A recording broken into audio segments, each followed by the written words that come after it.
Chalo. Nice. It's 4 and let's start. Uh, yeah, so finally the final week, algorithmic system design. Although I've written that we'll be covering API rate limiter, just one slight change. Instead of doing that, I did spend the entire week going through like one one domain that we did not cover, like was edtech. Basically anything which is anything related to basically advertisements. So because that does demand a really high throughput and a lot of basically sub-second queries throughput and all.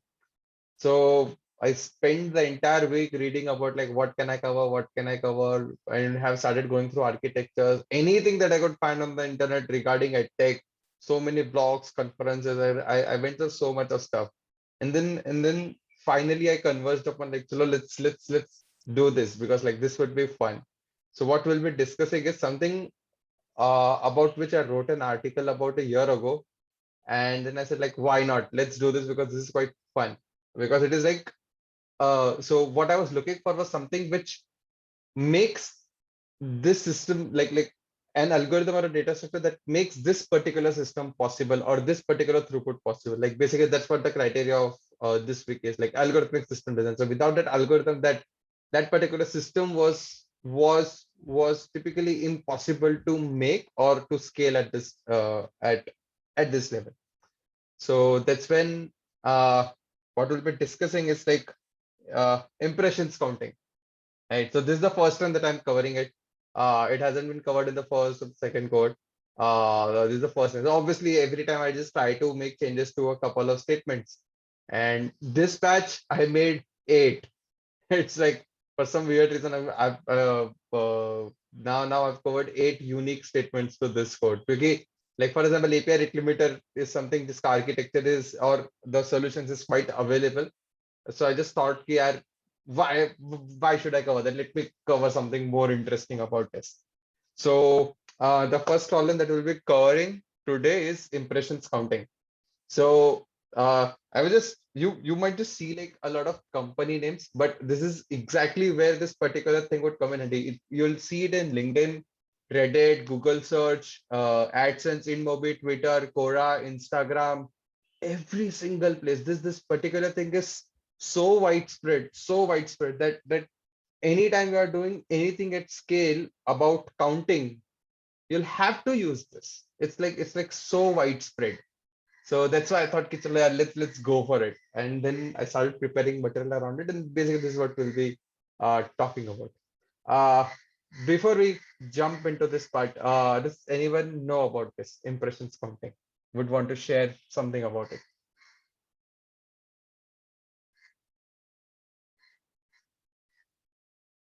नहीं? चलो फिर तो और मजा आएगा. Really happy. ठीक है.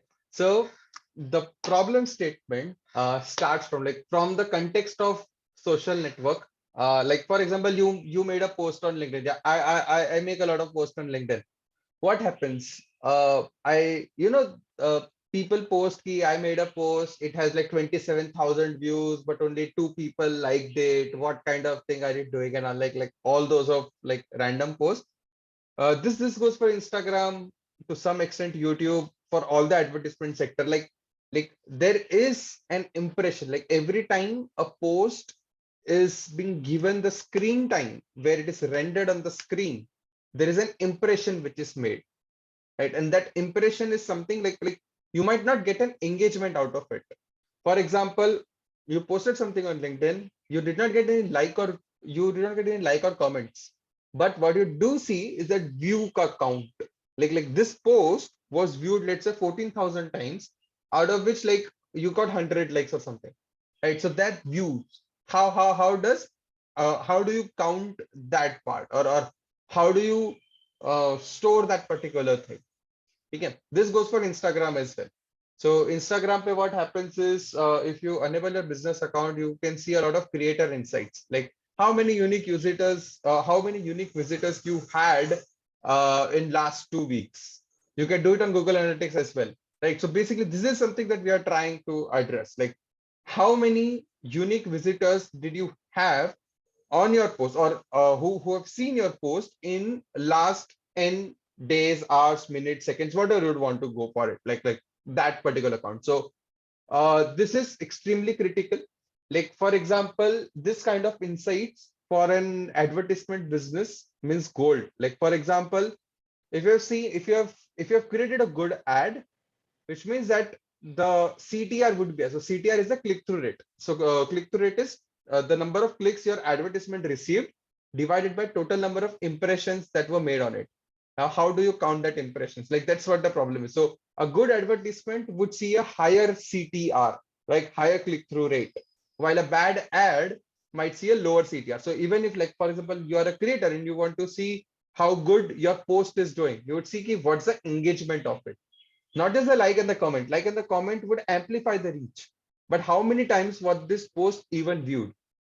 Right. So this is a very critical thing that would measure how good a content is. Higher the CTR, more relevant the content. Right. As simple as that. So this is what the problem is that we are trying to solve. So find out unique visitors to a particular post or a website or an ad, whatever it is, in last n days. This n would be given as an input, and it could change on runtime. And every time it changes, you have to like immediately give it the answer. Ki what's the count of it? Right. This is the problem statement. So the key agenda is like give better insights to creators from the ad space and all. Like you can think about so many examples where you would see this engagement metric like views and all. Okay. So requirement is simple. The counts that we see could be real, or it should be near real time. It should not be aggregated. Like it should not like just change once every hour or an aggregated sort of stuff. It should be real or near real time. I should be able to make queries on top of it. Each user should be counted once within a short time window. Like for example, what happens is, let's say you posted uh, uh, you posted a video on YouTube, and you yourself are going to YouTube and just checking that video again and again. Does the view count increase? Right. So this is where this particular thing would have to do it. Like you might have some sort of rules that would say that within like not just you, but even let's say some of your followers, let's say abhi that Gana got viral, which is wo Bachpan Ka Pyar, and there are people who are watching that video on loop. Right. So typically YouTube, in order to penalize people who are trying to game the system, where they know that as every time I make an API call, this view count get increased. So let me just write a script that does it. Right. So people who are trying to game the system, you'd have to basically discard any views which seems to be malicious. Right. So this is typically a very simple a very simple solution for this problem is, let's say you define a window of 10 minutes. In 10 minutes, no matter how many times a user watches the video, it will be counted just once. You might have some internal time window for that, some hypothetical time window for that. So yeah, so you'd want to do that. So each user counted once within a short time window.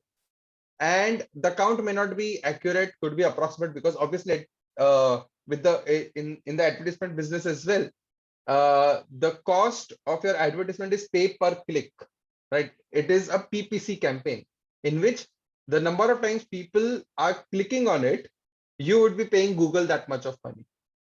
Okay, so most of the campaigns are pay per click campaigns. They are not on basis of impression. So Facebook or Google or all of this advertising businesses, they would give you like, they would guarantee a certain number of impressions, and they would charge you for that. And another billing model is they would charge you like you would select a demography, they would throw the ad, and then they would say ki, okay, the number of times people click on this ad, you would be paying us that much of money, which is basically in proportion to that, right?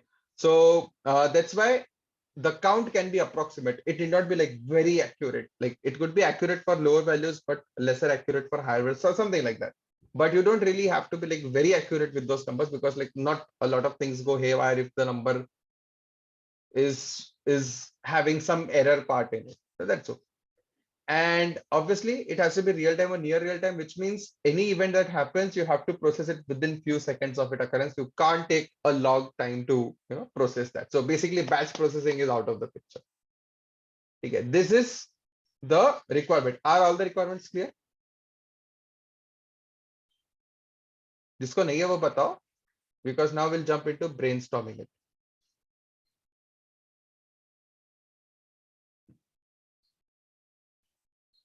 Okay, chalo. Let's brainstorm a solution for this. How would you do it?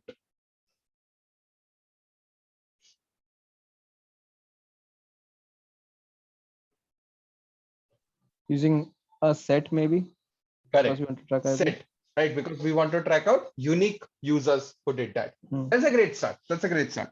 So we'll use set to store user IDs. Okay. Now what would happen because of this? What would your architecture look like?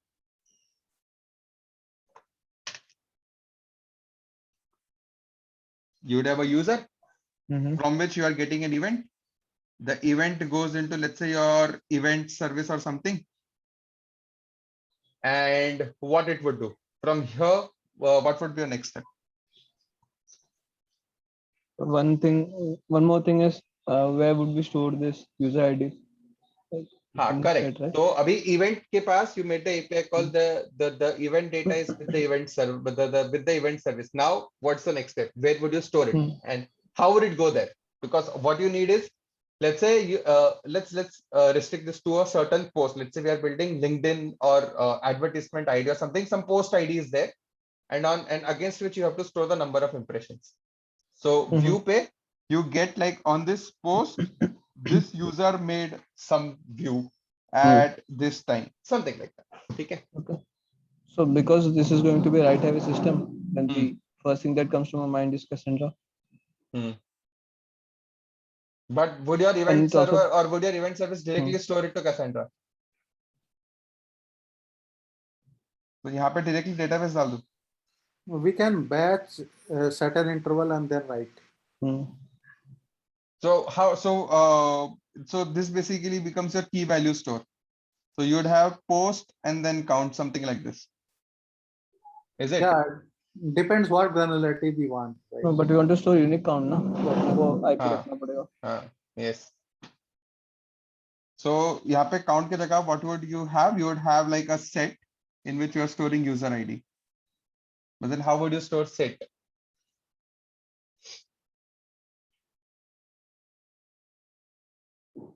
Maybe key is some hour window and then set.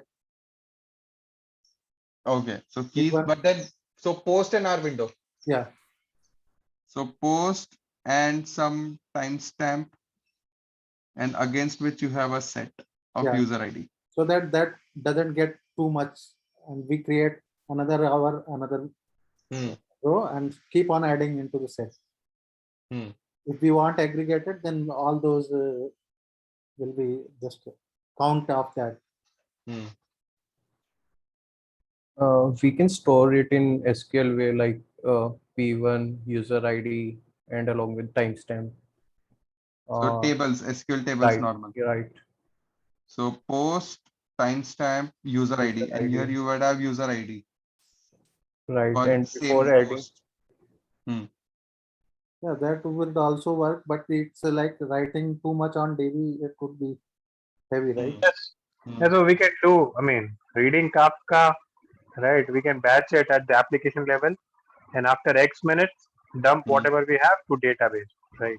Read all the events, store it in memory, in application memory, right? For 5 minutes, 2 minutes, 10 minutes, whatever. And then dump that 5 minutes data at once into DB. And then again start polling, right? Something like this. Yeah. Correct. Basically, dhire you, so instead of doing a bulk write, because like obviously think about the scale. If it's an advertising business, so many views would come to that ad like immediately, like bang on, as impressions per impressions are getting created. This is also very relevant to Google search, because on Google search they also measure CTR, like whenever a result is surfaced and not clicked goes as a negative, basically as a negative point to that result, right? So YouTube views recommendations, videos shown on the recommendation screen of the user but not clicked is a negative feedback to the system. This is not just advertising problem. This has application across industries, like, because everything is driven by CTR. इसी वजह से thumbnail, good catchy thumbnails पे click होता है and you get boost and then that particular video is boosted on YouTube. Yeah, even Netflix does the same thing, right? Netflix, everyone does this. Like, so basically that's why I thought let's cover this because it would cover so much of breadth. Like, so this one system would help us uncover every domain out there कि कहाँ से कैसे करेंगे with respect to like high throughput systems like this. ठीक है. So batching it on Kafka, streamlining it makes perfectly sense. But then storage wise, do you guys see any issues? Let's do some back of the envelope calculation and just throw me some numbers. How many impressions पे कितना storage लगेगा? What kind of things would you do? And the kind of queries that you would need to serve. If we just maintain the count, the problem is, let's say somebody want to analyze Count नहीं है ना यहाँ पे. यहाँ पे user IDs की set है. in this Kafka case. Even in Kafka's case, it has to be a set. You can't just do it. Yeah? Yeah. Okay. Because only count won't do. Yeah. Because you would need to have unique visitors across. Did everyone get why should we not store count directly? Because the kind of queries that we are supporting, let's say we say we want to support find unique visitors in last n days. Now this n, just a minute back I would put n as 3 days and then 7 days and then 14 days, and I want to put 3 chart on the same dashboard, right? So now finding unique visitors. So if you lose out on user IDs ka data, you can never compute unique visitors out of it, right? Because if you aggregate and just store count, you have lost that information. Who was the user that you counted here, right? So that's why it is very important for you to store the user IDs as well, so that you can compute near accurate unique visitors ka count.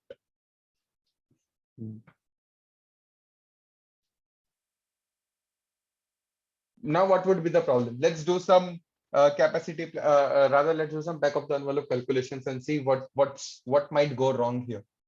What could go wrong if we just use sets? Sets, you have to read all to get the aggregate number, right? You had bucketing, then that uniqueness will be gone, because previous one I talked time window, right? 1 hour. So that would be problem in that case to get the unique user ID. Because so it would require a lot of space for each post. Like aggregation would be very lot of space versus exactly how much space. See that these sort of calculations are very important, because it would give you that idea how much load, because it might be possible that you might be thinking of a very worst case in your head and thinking ye handle nahi hoga, but when you do that, like for example when we did this exercise with the word dictionary, and that point it seems like, oh my god, indexes on this dictionary might be so big because my data is 20 terabyte, or it was like, let's say 1 terabyte, and then it turned out when we did that calculation it came out to be just 20 MB. So that may be the case here also, because just storing set of user, it won't be that much data, right? Do that calculation, tell me the numbers. Okay, so let's consider user ID as 8 bytes, 8 bytes, and event ID also 8 bytes something. Event ID is event. Why event ID? Why would we want to store event ID? We are storing there, right? Where are we storing event ID? P1 is what? Post ID. Oh, post ID, yeah, that's the thing. Post ID will... but all the queries will be with respect to post. Now, for this post, what happened? Right? Everything will be with respect to a post. Like on post, you would see impressions. Okay. So post will be input. So unique, you have find unique visitors in last n days for a post. So you will query only for a certain post. Only for a certain post. Okay. So basically, you will get in memory the user IDs. Yeah. User IDs. Yeah. So let's say user ID is 8 bytes. Yeah. So 8 bytes, even it's millions, right? So let's say 1 million. Yeah. 10 power 6 into 8. So it be 8 MB maximum. 8 MB, right? Yeah. So and this is for what time window? how much is the like viewership per You day? are kind of? building InMobi. You are building Google Ads, AdSense. So Per hour, 1 million impressions. Let's say you are creating. so per hour 1 million, then 20 at 6 for 10 power 5 into 8. Now, Then what would happen per with this post. 8?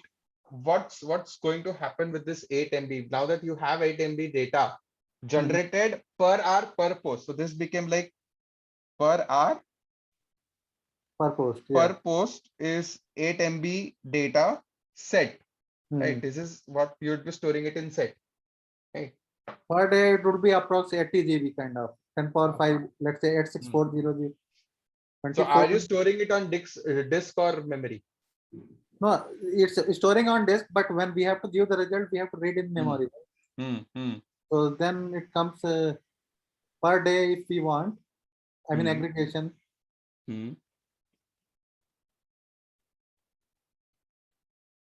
So 24 hour. So it will be 24 MB, right? Because 1 hour we calculated, right? This one was 1 hour 8 byte per ID, na? one. So 8 MB, 8 into 24. That much of data needs to be processed. 192. So total 192 MB. Yeah, For approximately one 200. day. Yeah. 192 MB per day. But let's say if I do it like give me data for 1 week, then it would grow by that factor. But then we can shift all this data. Like we can just keep the count and move the set. If it is Naina, taking a because you lot of have to space. find unique visitors. Na? You can't just lose out on that user IDs ka data. Yeah, all data is there. Yeah. No. So what we can do is we can count the unique number of visitors, and we can store it somewhere where we can access it like as fast as possible, and then move all the data in this set to something like for warehousing, sort of like cheap storage. We can pre-calculate and let's say we at least, least we can offer is 1 day's worth of data. That is counts. Then every day, every day's count. Will Google do that? Will Google do that? See, advertisement, see the things where you are having this kind of data, it's all about money, right? And now the people who are giving you money would need rich analytics, no matter what the span is. You can't say that I will give you data for 1 day case, granularity and all. It won't work. It won't work. So people would want to know, let's say last 1 month, how many unique visitors did I see? Or basically one of my posts or one of my ad campaigns saw. So other ways to, but that would be too complicated. Starting on user ID, then aggregation and all, right? But here, even without that, this 192 MB, do you guys think that 192 MB is too less of a data to process? 192 MB should be not big. But if you want, let's say you want 60 days data, then it would be too much. Right? And this is just one post, right? Yes. That's why I just added that per post. Now just imagine how many ad campaigns would InMobi, MoEngage, Google, or how many posts would be there being made on LinkedIn at a time or on Instagram, right? Just imagine, let's say 10,000 posts being made every second on Instagram and just multiplied by this. You'd go crazy. So is it somebody querying per post kind of thing? Query is like you want immediately all the data about all the posts in a single query, then it will be problem. No, per post data is here. It is always per post. It is always per post. But I'm having doubts, right? So why it would be 192 MB here? We calculated 8 MB for 1 million. 8 MB for 1 hour data. This is for 1 day. Yeah, but for 1 million users, right? If all the users were shown that data, right? But what are they saying? So 1 million users are showing this data, and we are counting 1 million users. Every post got, see, your platform has billions of users. Oh, okay. The post that we are talking about, a post on an average received impressions from 1 million people, right? So Okay. at least 1 million unique 1 million unique sorry 1 million unique people viewed your post Okay, that way. that But way. again, that could be more or less even, right? 1 हाँ million is हाँ average हाँ that हाँ we are. तो ज्यादा कर दो. See, when a Uh, celebrity post, it goes into billions as well. that's what. Like That's what. 10 million, 20 million. So 1 million is a ballpark number. See, Average. that is why this sort of calculations give you that idea. Even if we reduce this now, even if let's say we reduce it by a factor of 10, let's say 1 million नहीं हुआ, let's say 100K हुआ. Okay, your ad campaign 100K visitors, but the number of posts being created or the number of campaigns run are significantly larger. Like 50,000 posts per hour is nothing for a platform like LinkedIn, Instagram, or even Google Ads. तो बहुत Okay. बढ़ जाएगा ये. So here are we talking about only one ad or all the ads? All the ads. See, everyone might query, na? If concurrently 100 people are querying, then it will bottom up. No, in a particular post, like on a YouTube window of video, right? We get multiple ads in one video. So that one video is one post, right? And in that, It's not on post, it's always on ad. If you're talking about ad, it will always be on ad. okay, And it's so ad may there are campaigns and the events are captured for that campaign. So every ad will get an impression. The okay, impression is count for that ad and not for the video. okay. So what? Okay, so here the post is an ad, is what you're saying? Post is an ad, huh? Okay, the post is an And ad. even with respect to LinkedIn पे post पे नीचे views जो दिखते हैं ना, this is also applicable there as well. Okay. So and we don't want to capture that this ad shown in that video or that article नहीं. It's is all about more total impressions. No, viewed. Is no, more viewed. it won't be there. It would be like this ad की इतने impressions से उस पे इतना click हुआ है. That's how you'd compute CTR. Acha. And also here, I think we don't need the exact value. So I Yes, think, exactly. so I'm thinking if we can use some probabilistic data structures, which might help us save in memory, but I'm not sure what exactly to use, but I'm very sure that we need to use something like a Bloom filter or hyperlog log or some Yeah, of that, exactly. something of that. We will actually use hyperlog to bring this thing down. So what we'll do is now that the bins are spilled, since what we started the discussion was around with sets. So sets pay, when we are storing this much of data, the data storage is still okay.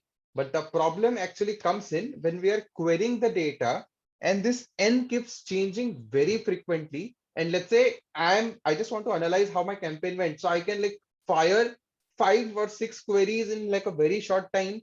Would say give me like in last one day how many unique visitors were there. Like for example, even Google Analytics console, you can see unique visitors per hour in last one day, in last 7 days, in last 30 days. You see those graphs, right? So it basically very quickly computes the number of unique visitors that your websites or your ads or your posts or whatever it could be.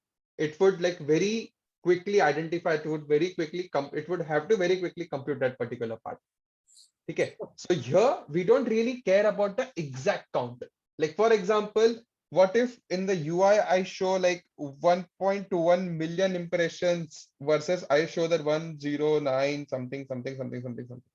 It would not matter after a certain time. So as your magnitude grows, you can have a slight bit of error rate in your count, and that is still okay, because the difference between 1.1 and 1.098 something, it's just like a few numbers. So that's why when your viewership count grows, there might be some error rate, right? So we don't really need to show the exact count. That's where we can leverage this system out. Okay. Now, one very interesting thing that happens here is if we use something like if we do let's say now that we are talking about like n changing, just imagine as basically Ambrish said that we'll have some sort of window like this where this post and you have this start and end timestamp. Basically, let's say we do it per hour. right? So post and per hour ka count. So from R0 to 1, then 1 to 2, 2 to 3, all of this R pe, what all users were there, and you basically keep on accumulating the users there. What would happen through this is, let's say I aggregate it for 2 days. So I'm basically doing a set union of, I'm doing a set union of 48 such sets, where each set, where example, huh. So total अपना हुआ था 8 MB of data for 1 hour. This is something that we are doing it for 8 sets. So 8 MB into 8. इतने इसका we are doing set union, which, and doing this for, let's say, 100,000 ad campaigns that are constantly running, right? This scale messes up our entire equation because this demands a lot of memory to perform set computations and require memory to perform to basically adhere to the requirement of basically changing n. And the worst part is this computation will take time because like reading 1 million, like for each hour, we are getting 1 million user IDs. Now, reading that those 1 million user IDs into memory, into that set, and then doing set union and having those much of memory to hold that big of a set is very, very, very, very costly. And this would easily go into gigabytes, like without a doubt. Okay, this is where the core problem lies in. Right? Did everyone understand the core problem? Set operations costly. When we scale it up, things go very bad. It is CPU pay expensive, memory pay expensive. Like just doing set set union of like 48 sets, each having 1 million rows. Normal Python code ही रो देता है उतने में तो normal machine पे, right? Let alone doing it at scale for thousands of parallelly running campaigns.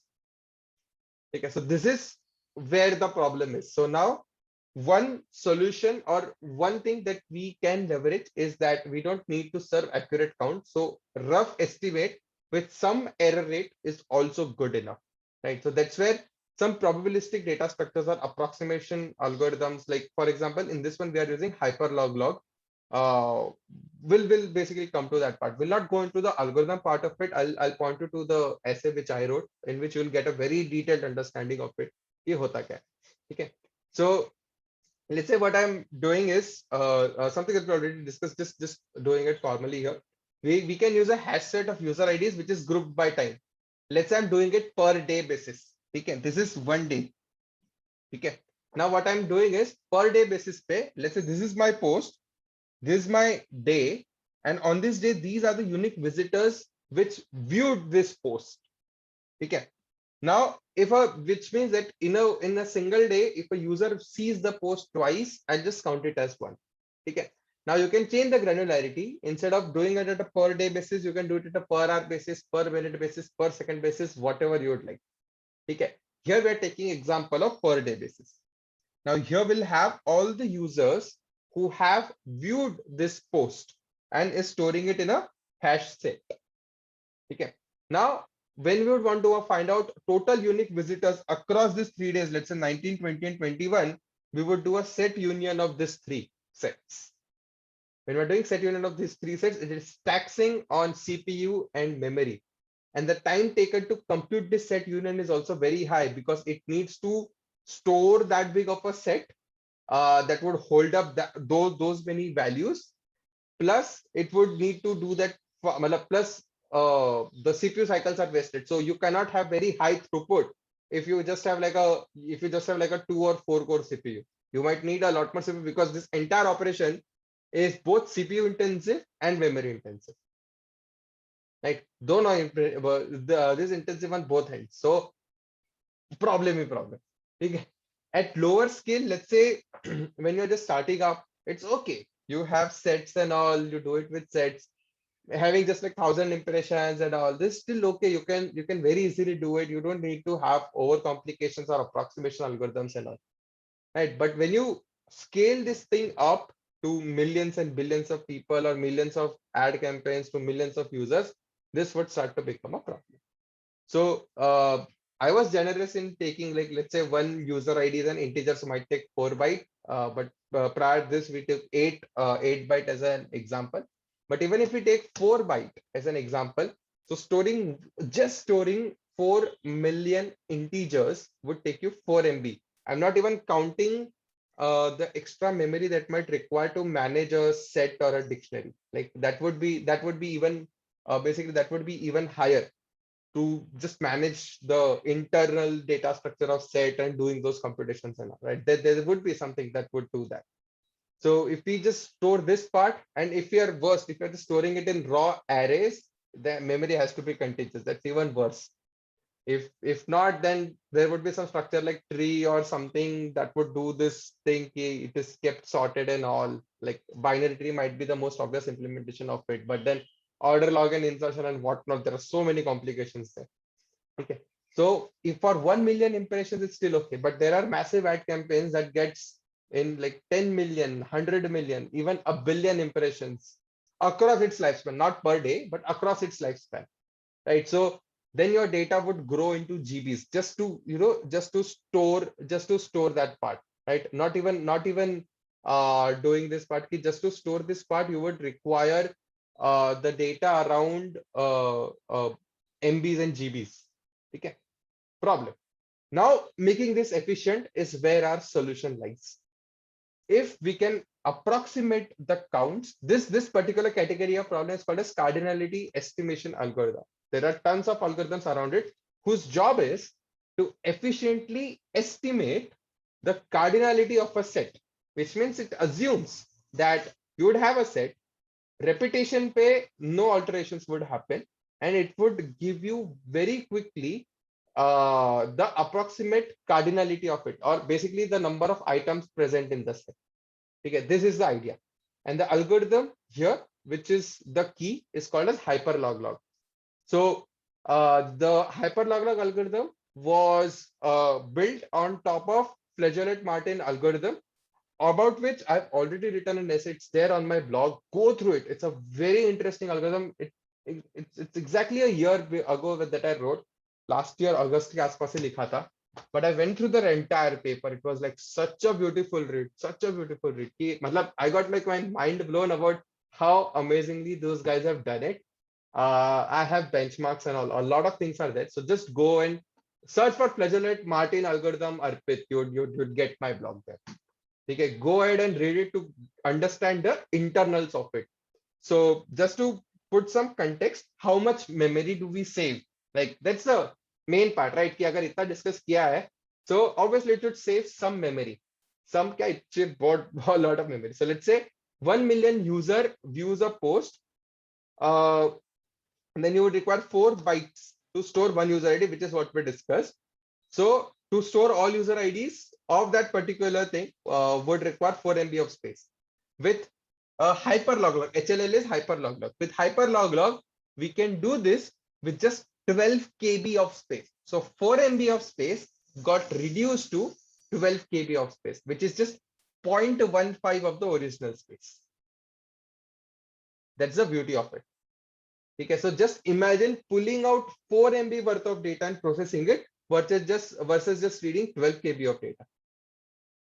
Okay, that's the massive advantage we get after by using hyperloglog. It does not store the actual user IDs verbatim as is, otherwise तो उतना space लग ही जाता, right? It hashes and stores it in some really fancy way, but it's very simple to understand. Okay, obviously the constraint that it puts in is that once the data goes in the hyperloglog, you cannot take it back. Matlab, if you add something to the set which is managed by a hyperloglog, you cannot remove that element from it. Once it is registered, it is registered. This is one condition that it puts in. So basically, it scrambles the input, or basically scrambles the value and stores it. So similar to Bloom filter, right? Because in Bloom filter also, when you have something, you cannot take it back. You cannot remove it, right? The same thing applies over here. In this hyperloglog, this is also very similar to Bloom filter. You see, just go through that algorithm of go through the Flageolet-Martin algorithm, and it's a precursor to hyperloglog. Just minor tweaks here and there at the end. Otherwise, everything is same. Again, so that's the part. That's the beauty of it. The operations that are allowed on this data structure called hyperlog are add an element to hyperlog, it is order 1 complexity, count of an element in a hyperlog. Let's say I want to find out what's the cardinality of this particular set, count of the elements of hyperlog, it would like immediately give it to me like, acha, it's in order 110. It's a slightly higher constant. It's exactly order 1, just one simple math computation it does. And then the best part is merging of n hyperlog. This is just order n, right, with an average of constant time that it takes. So merging of n hyperlog is order n. This is where the beauty comes in. So addition, count, and merge. So merging n hyperlog is basically set union, right? So there is no difference between this and set union. So this is very similar to a set union, which is what we seek to do. But here, instead of processing the actual raw data, because anyway hyperlog does not have your raw data stored as is, so it does that pura data structure merged in some way, and it basically spits out this information. So merging of n hyperlog is just an order n operation. So again, very efficient. Obviously size come ho gayi from like 4 MB space to just 12 KB space, just 0.15 of the original space, and merging takes just order n time, which is lightning fast. Okay. Some example of it. Let's say I'm aggregating and storing the data in a hyperlog in on a per day basis, like so something which we saw earlier, like P1 pay on this date, this happened, P1 on this date, these users came in, P1 on this date, these users came in. Like now, if I want to find out total unique visitors, so let's say there have my ad campaign ran for just 3 days, or my post was live for just 3 days, and I want to find out what's the total number of impressions on this post, right? If I just want to find out, it's basically doing a set union of this. So with hyperlog, we'll do that merge operation, will create another hyperlog, which is resultant of merging of the 3 hyperlog that we have, right? Now, if someone asks us to do it just for 20 and 21st of August, we'll just merge those 2 hyperlog and create a third hyperlog, and then basically use and find the cardinality of it. As simple as that. Okay. Now comes to the part of it. Like, I didn't write that part.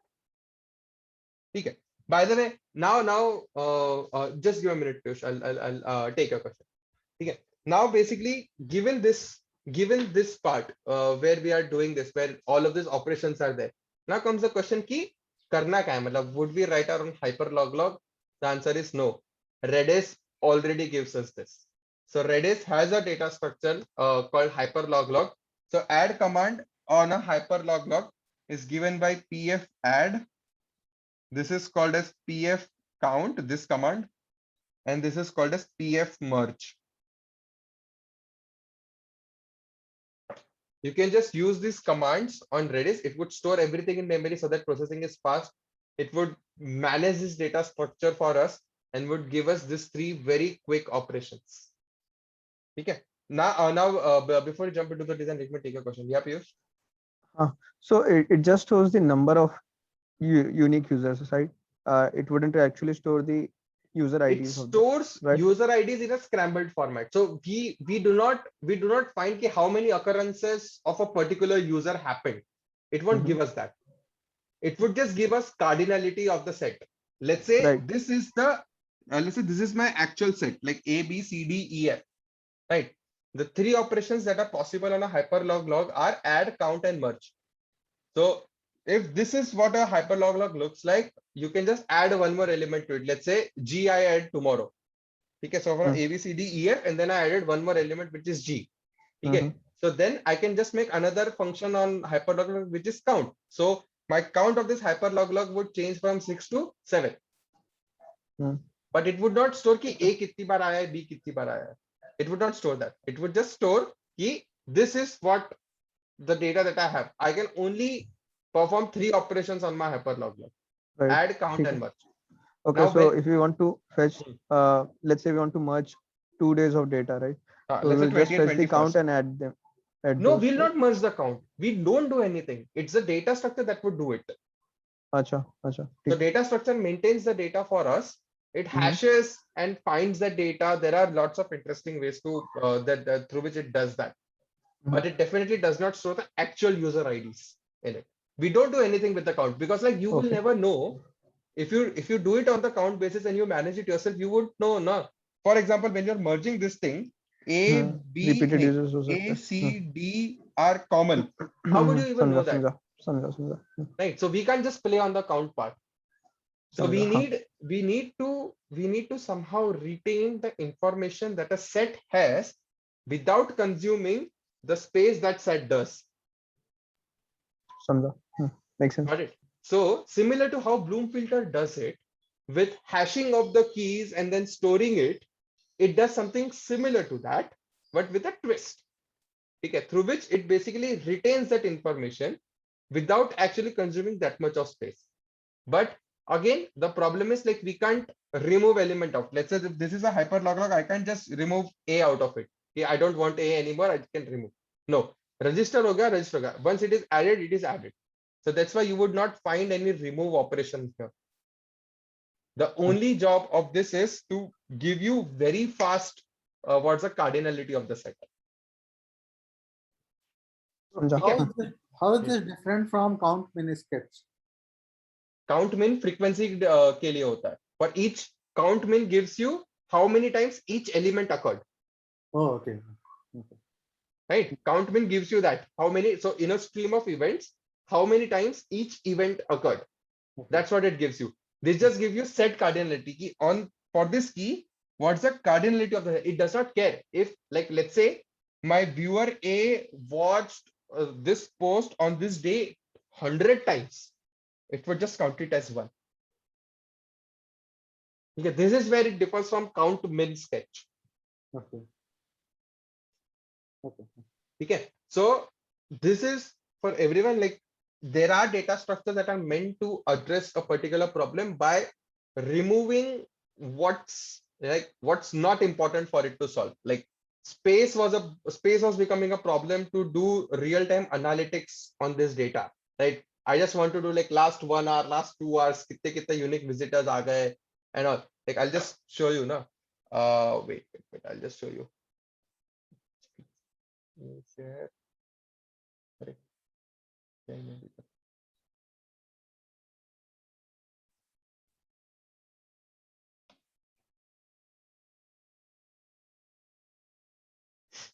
I'll show you my website analytics. Okay, in this this is my Google Analytics ka console. Okay, this Google Analytics ka console pe you see this. Yeah, let's let Martin. Exactly. Someone is watching it. Good. Please do that. This is what I was talking about. Active users, monthly, weekly, and daily. So these are unique monthly, weekly, and daily active users on my website. So it has to like very quickly compute this part. Huh? Right. This is what I was talking about. So it gives you that how many users are returning users or basically this is nothing but like per day basis. What's the cardinality of the set for 20th of July, monthly, weekly, and daily. So पीछे से उतना aggregation run करके it would be computing this part for us. Obviously storing it and caching it, that's a different ball game.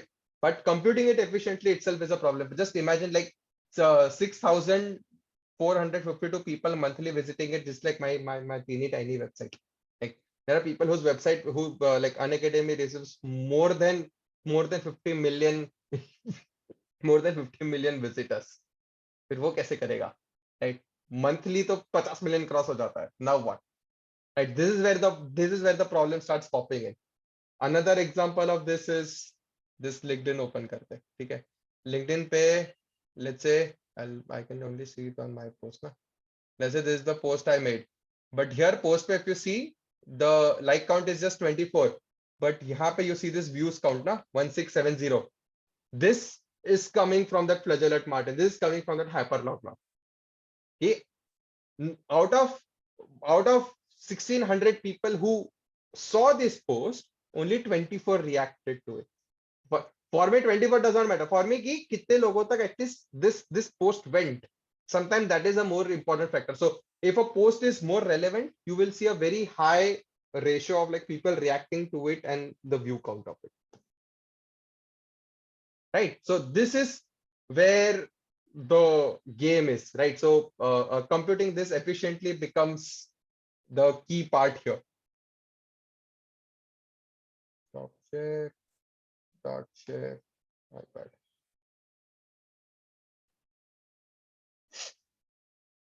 Okay, so here it does not, once it is registered, it is registered. So with that constraint in place, hyperlog gives us ability to perform operations very quickly. That's the best part of it. Okay. So now, how would our high level design look like? Now this design is very interesting in terms of it is not just used in edtech world, but a lot of places. Like you would see a lot of things you can build with a similar architecture. Okay, so just keep a close eye on this. So the design for this, like Redis has an implementation of hyperlog. A typical architecture of the system would be you have a lot of users. Whenever they view a post, a backend API would be triggered. It would go to your event collector service. This event collector service will dump it onto Kafka. Okay, so the event would be what? The event could be a person viewed a post, liked a post, all of these events that come in. Especially here we are talking about impressions, so view. So every time an ad is viewed by a user, it will get an impression and it will get streamed through an API call to our event collector service. The event collector service will in memory like batch it in 50 or 100 or something and just push it on Kafka. This batch of event goes to Kafka. Now the next step would be to have a rule engine, because not every view needs to be counted. For example, we might need to have a rule engine which says like 1 per 10 views under 1 hour. So if a person made 10 views, wait a minute, गलत लिखा मैंने. ठीक है, चलो. If a person made 10 views in under 1 hour, if a person made 10 views in under 1 hour, this should be counted as one view. Right? If we would want to implement it, like let's say no matter how many times a person viewed it, but in just 1 hour, a person can typically watch. I want to discard all the views that were made by a person. If that person watched this video 10 times, I just want to still count it as one. Like a lot of platform does this, a lot of platform. Okay, because if you don't do this, people can game your system. Like if people know your constraint, they could very easily game your system. Let's say background mein video laga ke chhod diya. Happens. Right? Video count keeps on increasing. You don't want people to game your system. So that's why all of these checks are there. Then video watch for less than, so this is just an example of video. I'm just taking examples of various domain. So keep your minds open around like what else could be possible with that. Video watch for less than 30 seconds should be counted as 0 views. Let's say I post a video. If person just clicks there, opens the video and closes it, would you want to count it as a view? Probably not. You would want videos to be watched for at least, say 30 seconds is too high. Let's say 5 seconds. If a user saw that video for 5 seconds, then only I'll consider it as a view. Otherwise, I won't register it as a view. Right? Video views or views made by the author should be counted as 0 views. Like I just opened my LinkedIn post and basically made an impression. Backend API call would have been triggered key this person viewed this post. Now, should that be even registered as a view? Otherwise, I would just keep on opening, I would just keep on refreshing the page and registering the views. So I'd get higher views on it. Basically, would I want to do that? Right? I would want to filter out the views that were made by the author. There could be thousands of such rules that your rule engine made, that all would be configured. Okay. So typically the flow that goes for a rule engine is you have a Kafka stream as an input where all the events from the event collector service to Kafka came in.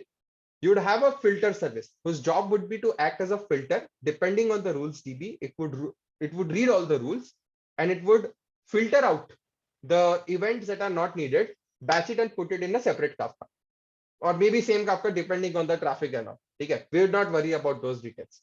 So the rule engine's job would be the rule DB job would be to store all the rules that we have. My filter service or my rule service would read inputs from Kafka would see what all rules are applicable to this. If my filter or if my event passes all the rules, it would be forwarded to the next Kafka. Otherwise, it would be skipped, right? So that only the views that matters, only the events that matters goes by. Now, whenever you're trying to build any sort of rule engine, try to model it in this sort of architecture. This is a very common, very famous sort of high-level architecture pattern out there. So two Kafka connected through a service and then reading data from a rules DB, right? Instead of having this one dabba, this would always be this would be not just one dabba, but a lot of dabbas like here. Okay, not just one machine, but multiple machines. You would typically use something like a Spark to do this. Okay, Spark, because MapReduce might be too slow. Spark would be a bit more real time than that. Okay, so now that you have filtered out all the rules, all the events that don't qualify to be a view, then you pass it to this Kafka. The second Kafka would then be, the messages from the second Kafka would then be consumed by your counter service. Now this counter service job would be to update the count in hyperlog log. Where is our hyperlog log? In Redis. So the counter service would have a job to store count, to update the count, or to update not just count, but actually saying the count might be the wrong thing. To update the event or the user ID, right? To register this user ID in Redis. Right. So in this Redis, we would be keep on storing this sort of details. Okay, so then hyperlog log, the way hyperlog log works is you create a data set and then you give it the user ID. But in our case, it would be the user ID that are coming to the platform, right? So you're just doing a PF add to this key, which is your hyperlog log, and the values would be A, B, C, where A, B, C are your user IDs. So 1, 2, 3, 4, 5, whatever your user ID is, it would just keep on storing it because that's what your cardinality is. Like how many unique visitors did you have? Okay, so you would keep on adding the user IDs into Redis. Okay, and it will be stored in the hyperlog log data structure in Redis.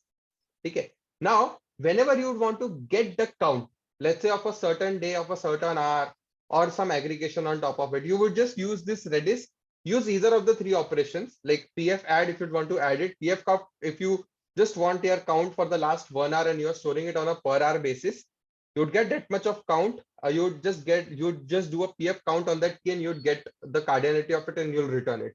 Okay, if you'd want to let's say do a count for like let's say 2 days, you'll get all the keys that that would encompass in those 2 days of time, and you do a merge, create a separate key, and then use that key, and then basically find a cardinality on that key and then return it, right?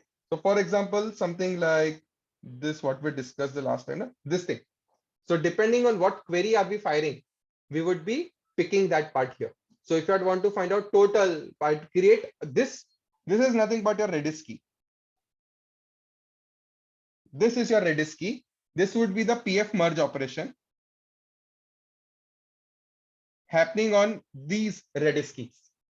So for 3 days ka data that we have, 2021 0820 0821 0819, this page we are applying PF merge, creating a separate key and running a PF count on this key to get the cardinality of it.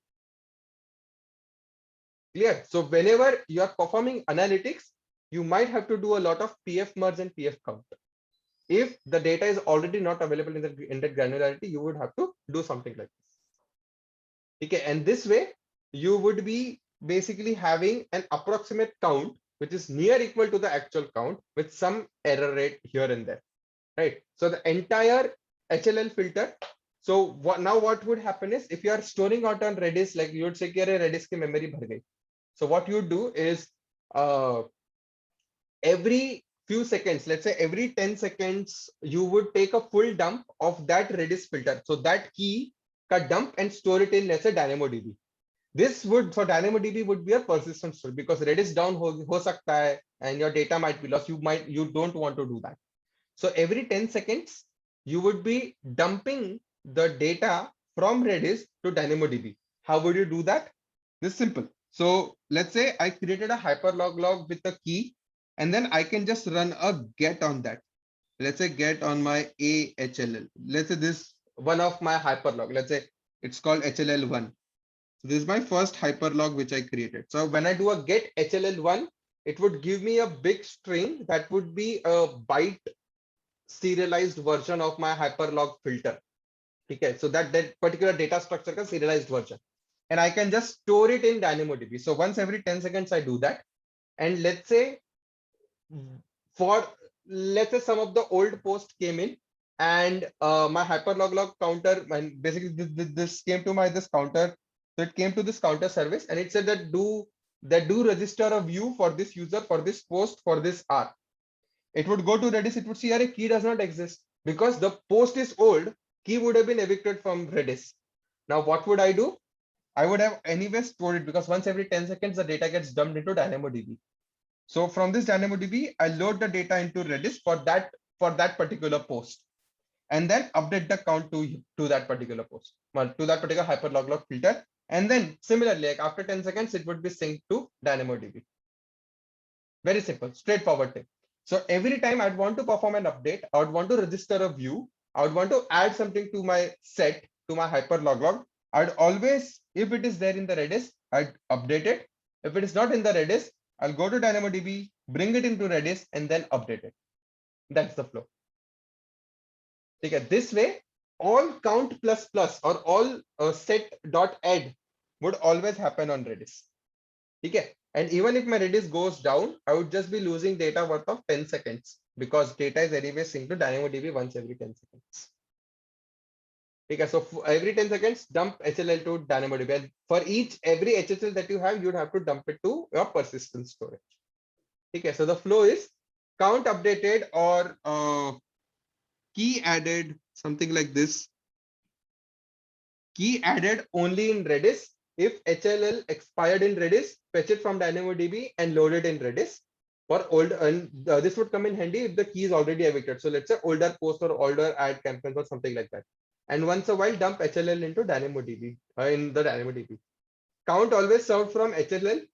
So even if it is not there on even if it is not there on Redis, it would pull from DynamoDB, load all of those things into Redis using set command. It's as simple as doing a get and a set. So let's say doing a get gives me the output of this would be /x0e something something something, and I can just use this string and store it in DynamoDB. Then I can just do set. If I want to restore this part, I can do a set HLL and then pass this very string to this. So it would create the same data structure in memory in Redis. So if the key is not there, these are using get and set. You can like access the actual data structure of hyperlog log and just dump it at other places if required. And this is how you can build a very high throughput approximate counting impressions counting system. Questions?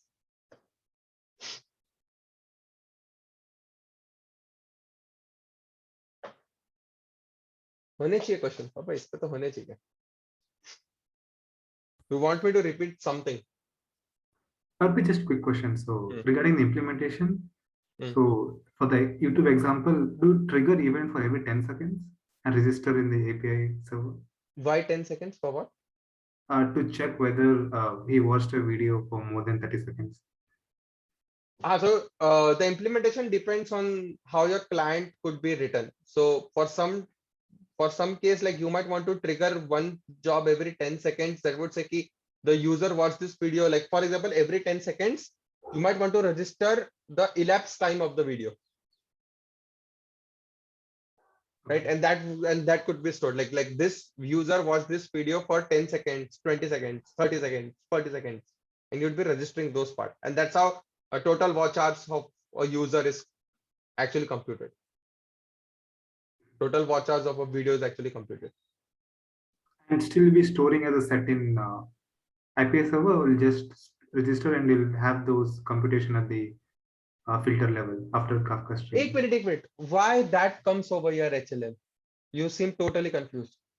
No, a similar implementation, but for YouTube views. Yeah. YouTube views, approximate YouTube views for this, you can do that every time. So if your criteria is once a user sees a video for at least 10 seconds, you would want to register it as a view. So once the 10 seconds elapse, the front end would send an event to your event collector service. That's it, that one event. Okay. Because that's what your criteria is to register it as a view. Okay, I can. It depends on the implementation. If you're picking up a certain system, there would be hundreds of minute things that might have to be discussed there. Right? But the wholesome agenda about doing an about computing a system or about doing impressions counting is this. Okay, using HLL and streaming of events from the front end side and then basically collecting it and storing it on Redis and persistent on DynamoDB.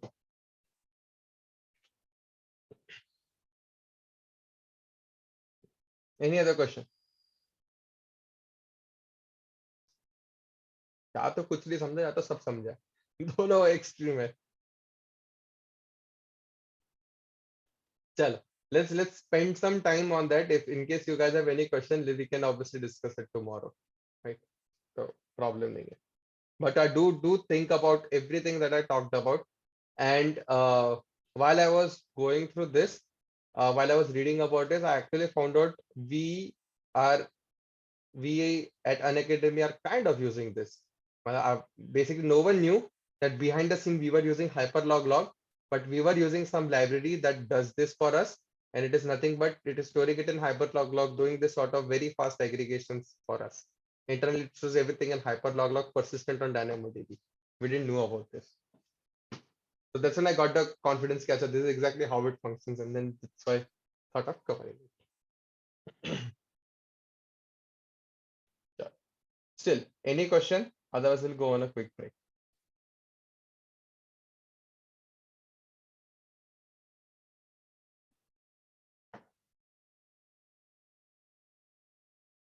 नहीं? तो अच्छा समझ आ गया. Or should I ask one question to see if you guys really understood it? I had one question. Please. So, yeah, okay. So how will I do these computations if clients are geographically distributed? I mean, so it you were has showing to go to one central server, whichever it is. If your clients are geographically distributed, but events have to go to that particular database where everything is a source of it. So you can choose to, shard your Redis if needed across geography, but then you'd want to, whenever you are finding unique visitors across entire geography, you would have to get the data and then merge it at one place. You'd have to do that. Otherwise, if your product can do it, just give the data geography wise and not across the globe. So you were showing your Google's ad page, right? So it was showing visitors from different countries, right? So, but data sharded hai ki nahi, kisko pata hai? It might just, all the data might just come to this one central server present in the US. Okay. Right. Okay. So you have to send it to one. Okay. Yeah. You can just do it because it does not matter where your ad servers are located, because like this event can take, because this event is not user facing, so that it doesn't really have to be very fast. You can let your events go to the geography that you want it to be. Let's say my entire infrastructure is hosted in Mumbai. I can have my event, let's say one of my users is sitting in US. I can just set up an entire infra just for a couple of my users sitting from the US. I can just make call that would fly to Mumbai. And that call will store that will register the event in hyperlog present in Mumbai. But if I have enough traffic, I might have a separate infrastructure there Redis. The entry would be there on the Redis, which is nearer to their API server, which is nearer to that particular geography. And when I'm doing a wholesome computation, let's say what Google Analytics does is it does every night at 12, I get a new metric which is published for the last day. Until then, I don't get to see any data unless I check for the real-time analytics of it. So when I'm doing that, it might just pull all the hyperlog of all the geographies for that particular website for the day, and then doing a merge of it and then storing the count. Okay. Okay. Right. So basically That is PF why. merge would run across the globe, right? Because what you're registering is just user IDs. A, B, C, D, E, F are nothing but your user IDs. Correct. Right. So वो तो merge कर सकता है. So let's say if today morning I'm in India, let's say I fly to Singapore and make a website view, and then I fly to, let's say, China and make a view. So all of these three things can happen in the span of 24 hours. Right. So I would have one in the set. If you do it with normal set, what you would have one set for India, one set for China wala database mein, one set for Singapore wala database mein. Right. And when I'm computing, let's say I was the only one visiting my website, the set cardinality of that day would should have been 1. Correct? Because I'm the only one who is visiting it. Correct. Then the actual, if I do it not hyperlog, let's just get rid of hyperlog. If we just do it with normal sets, my set cardinality would be one Redis set with one element, which is Arpit. Second pe in China wala database pe Arpit, in Singapore wale pe Arpit. Right. Now when I'm doing a set union of these three, what I would get one set with Arpit. Correct. So I'm not worried about who visited me. I'm just worrying about how many people visited me. So what I'm more interested in getting one and not Arpit. Okay. So Okay. Got it. And this is where hyperlog turns out to be that turns out to be that optimization. Where since I'm not worried about getting who visited my website, I'm just worried about analytics and see how many visited my website. Correct. Got it.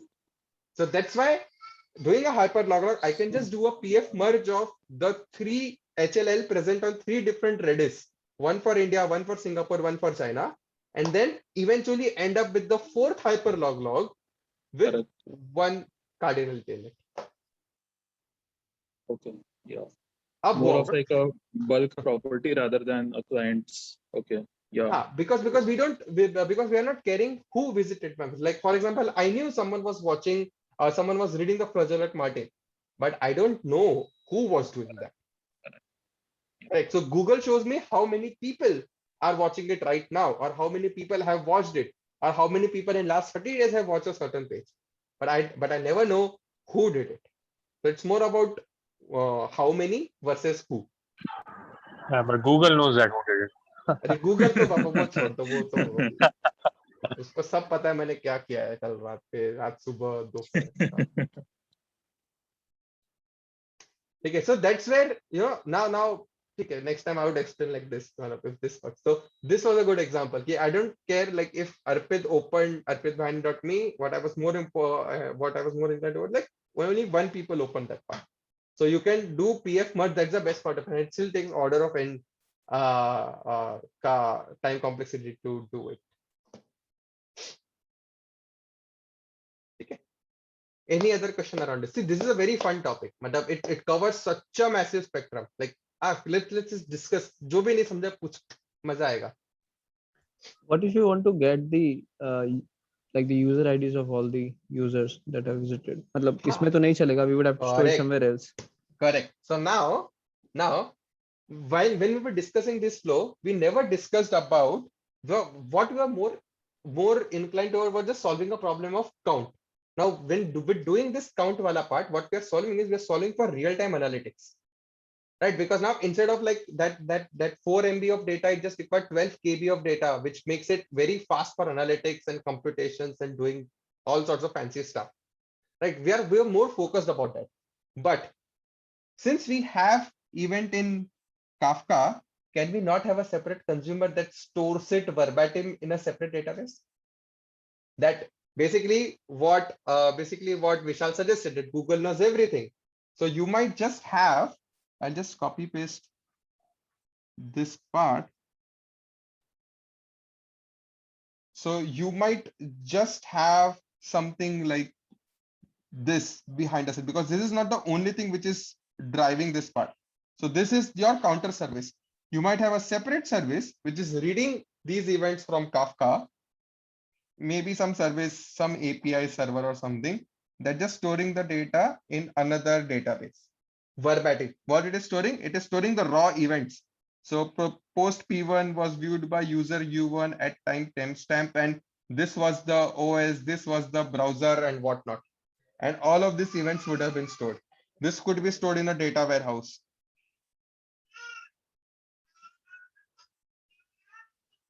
But because all the events verbatim would be stored somewhere, right?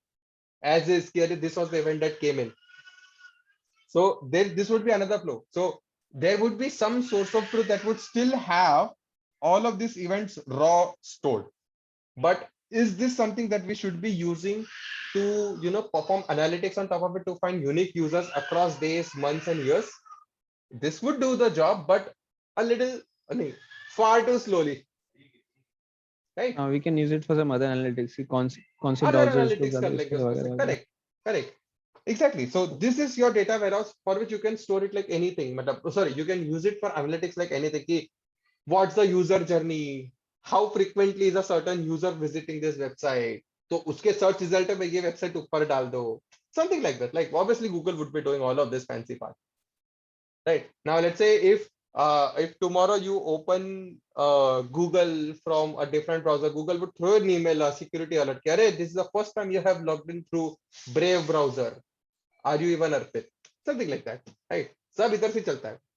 So you might have these events stored verbatim into your data warehouse, and this is where only your counting wala part and real-time analytics is driven from. We just solved that one problem. We have not built entire system. We just solved that one problem of finding unique visitors spanning n days. Now n could be variable in real time in a sub-second query result time. Response time of a sub-second time. Maybe few milliseconds at max.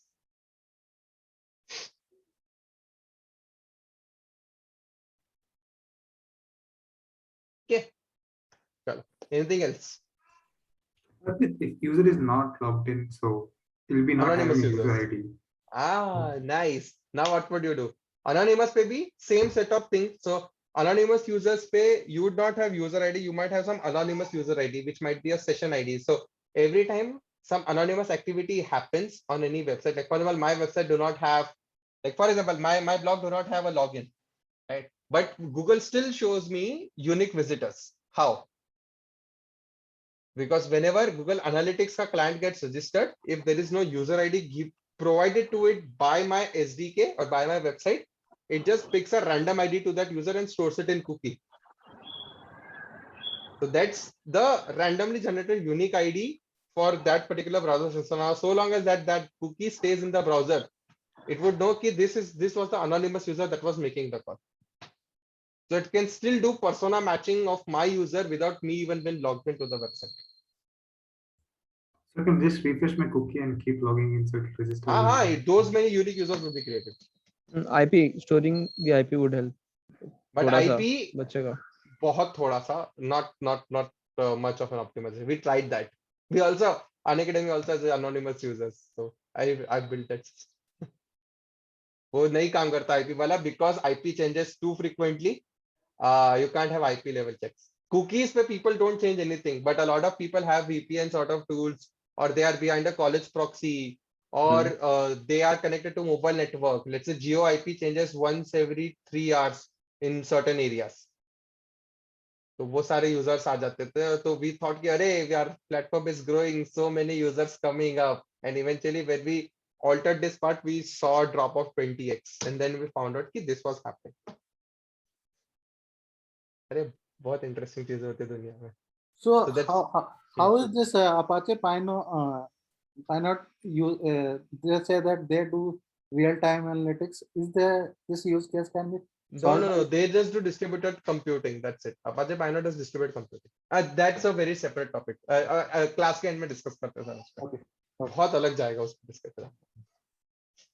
हाँ. So for folks who don't know, Google Apache Pinot, PINOT. ठीक है. Apache Pinot पढ़ना बहुत मजेदार चीज है. We have just started using it in for our data engineering projects. बहुत मस्त है. Nice. So any other question before you go on a break? नहीं. अगर कुछ रहा, we'll obviously take it at the end of the class. And after the break, we'll cover whoever is a prep data, sorry, I don't know who prep data is, but whoever is a prep Yeah, data, yeah, I आप हो have गया idea. prep data. हाँ आ Yeah. रहा है Dropbox वाला discuss करेंगे remote file sync how Dropbox does it ठीक है चलो awesome thanks guys see you at 5:25 and then we'll discuss about remote file sync there are three very interesting things to take away from this implementation of part okay chalo see you at 5:25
let's move to the next part. So yeah, next algorithm that we'll be talking about is for remote file sync, something what Dropbox does. So Dropbox Pay, what made Dropbox work really well is how they had a desktop client in which like you could keep one folder on your local machine to be in sync with the Dropbox storage of your cloud, right? So this sync used to constantly happen. Now comes very interesting part. How did that happen? How do you identify newer changes that come in? So many things to talk about here.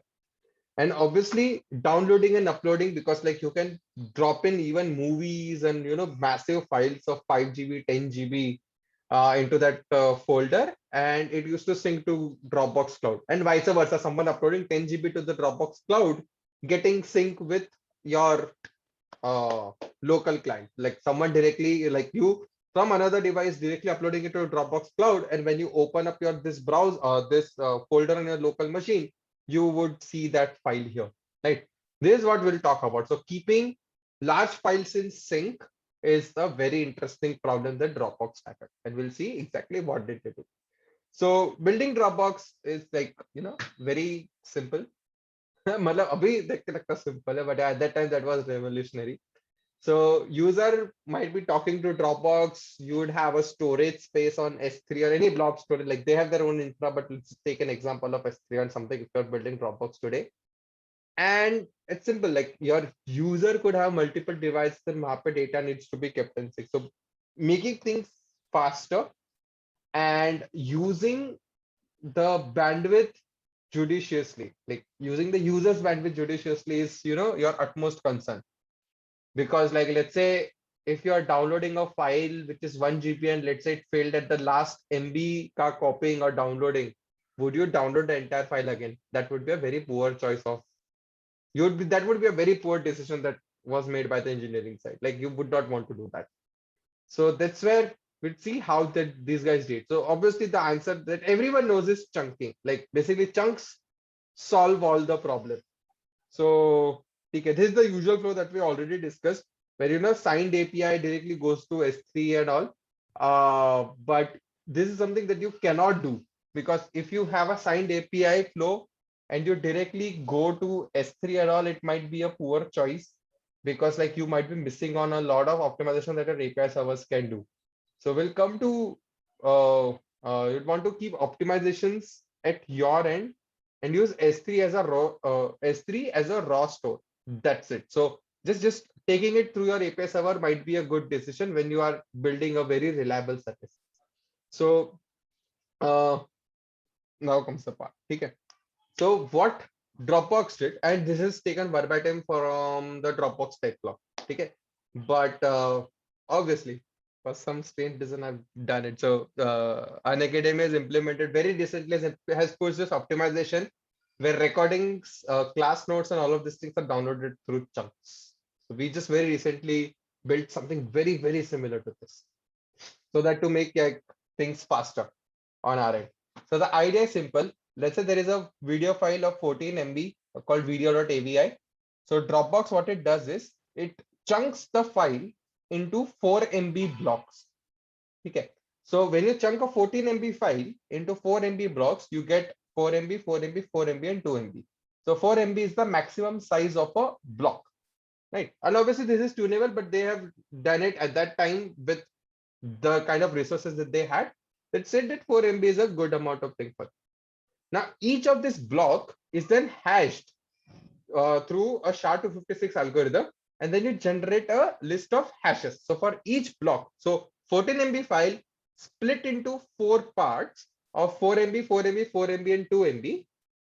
Each of this block then hashed to a very small string as compared to the block. Obviously 4 MB comparison with 16 or 32 byte or 32 character long string of SHA-256 hash, and store it as like H1, H2, H3, H4. Okay. This H1, H2, H3, H4 is called as a block list for video file. Okay, this is called a block, even though it's just hashes, but it is called as a block list because this H1, H2, H3, H4, they denote, they represent the blocks. Okay, So H1 is computed as a block of a hash of block 1, H2 is hash of block 2, H3 is hash of block 3, H4 is hash of block 4. Okay. Now what happens is when you have done this split, now how does Dropbox store that information?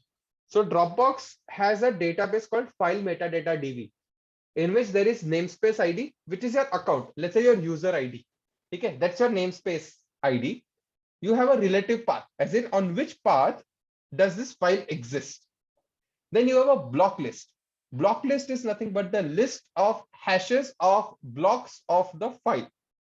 Okay, list of hashes of blocks of the file. So H1, H2, H3, H4, these are hashes of block B1, B2, B3, B4 of file video.avi present at path/video.avi for the user called account, वो जो भी first namespace ID है वो, ठीक है? Then comes a very interesting field called version ID. It is a monotonically increasing field, and we'll come to the importance of this field at the fag end of this design. And it was such a beautiful thing to do it. Like मजा आ गया था जब मैंने पहली बार ये पढ़ा था तभी. Right, so we'll do that. Okay. So this is the key part of this database of this structure, this file metadata DB, is that it is append only DB. This is a very important thing. So no modifications happening. It's not that, let's say tomorrow I upload a video.avi again, it updates this block list. So it would never update this block list. Okay, it would create a new entry with the new set of block lists that would have. So this is an append only database, no alterations to already made entry. This is a very, very, very key point here. Okay. Then you would have another database called blocksdb. This blocks database would hold, like if you see this first database, here what we have stored is hashes.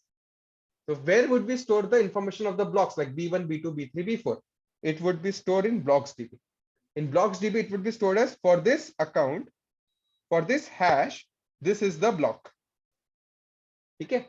So for each account, for each hash, I'm storing the block which is there. Okay, so actual block data stored at a separate database. This would be a blob. This would be a blob store like S3, and you would have a file metadata database in which you are storing the information about hashes and block list and relative path and account and all. Okay, this is the database, or how the database schema look like.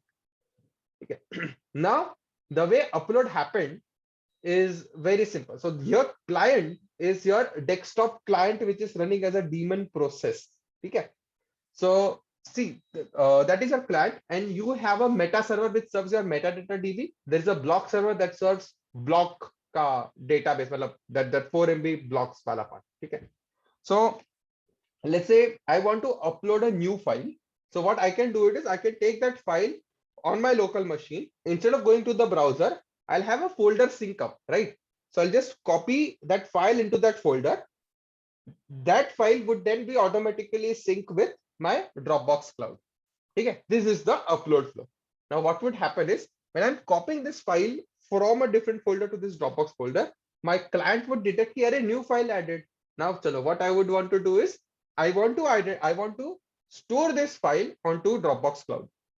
So now what it would do is it would make a call to meta server, which is your metadata wala database. It would say that, array, I am committing video.avi file having H1, H2, H3, H4 as my block list. Okay. So the client sends the hashes of the block it has for a file at a particular path and ask meta server to save it. Okay. Now, once it sends this data to meta server, the meta server would reply, I need H1, H2, H3, H4. So client send my file is consisting of blocks with hashes H1, H2, H3, H4. The meta server says, so meta server would check in its data, would check with the block server and see what all blocks or what all blocks it does not really have. So meta server looks for all the blocks being present and sends back the missing blocks. So it sends back saying that, array, I do not have H1, H2, H3, H4 because this is a brand new file. None of the blocks would be there. So it would say, I want H1, H2, H3, H4. So the request to commit, so here it said commit. The request to commit actually failed because the necessary blocks were not there. Now, once your client received ki, array, now your client received from the meta server that, array, I want H1, H2, H3, H4, which means the client has to now store the blocks on a block server, not the meta server, but the block server on which the blocks are present. So client says that store B1, B2 with hashes H1 and H2. The client uploads the required missing blocks on the block server. So missing blocks were 4, H1, H2, H3, H4. So when with Dropbox and the blog that they've written, they've said that instead of picking 8, they have restricted the block upload to 8 MB, right? So 4 MB block size. So they at any time you can upload 2 blocks to the block server. So that's why B1, B2, H1, H2, your block server says okay. Then it would say B3, B4, H3, H4. So block B3, B4 with hashes H3, H4 store, and block server once it stores, it sends back okay. Okay. So once your client gets acknowledgement for H1, H2, H3, H4, all 4 of them, the client will retry its committing of the file to the meta server. Now it would say, array, I've already uploaded H1, H2, H3, H4 to the block server. Let's recommit it. So it would again send commit with H1, H2, H3, H4 for video.avi to meta server. Now meta server would see with the block server, array, block server also has data for H1, H2, H3, H4. So it does not need any more data, and it would register that video.avi file is present as this path with this as the block list, and it would send back a version number. And this version number is nothing but this version ID. Okay, so this is the version number that it stored. Okay, it would send back this.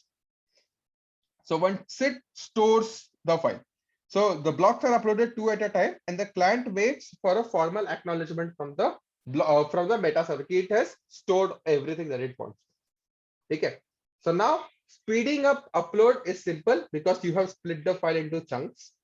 Okay, even if you're doing sequentially and your file upload fails at some last part of it, like last 4 MB ka part got spilled, you'd still have to just upload that 4 MB ka chunk, because now if you'd want to like upload the entire file again, it would check let's say there are like 4 chunks of it, H1, H2, H3, H4, and let's say H4 ka upload failed.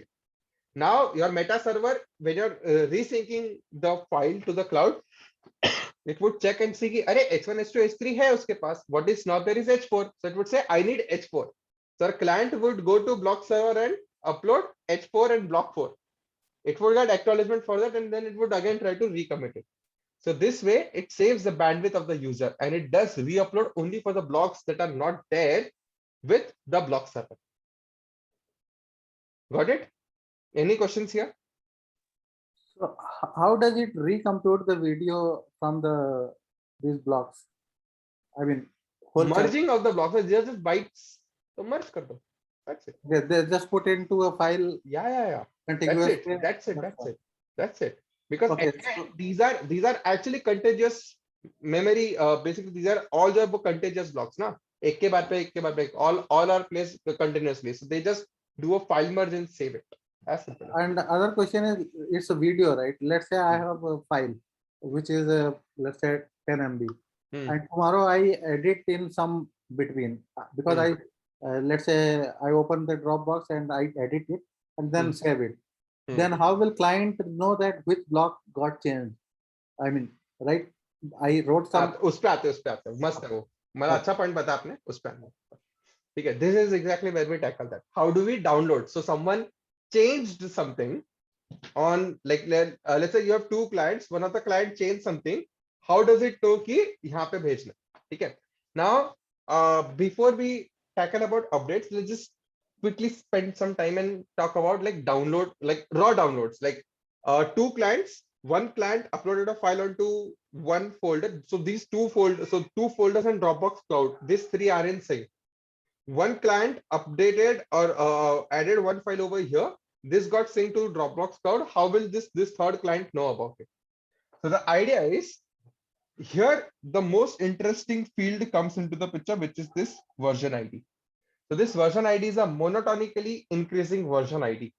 And this is the reason how it identifies it. So every time a new commit happens, either a file changes or a new file is created or a block changes, every time a new row is created into a metadata DB.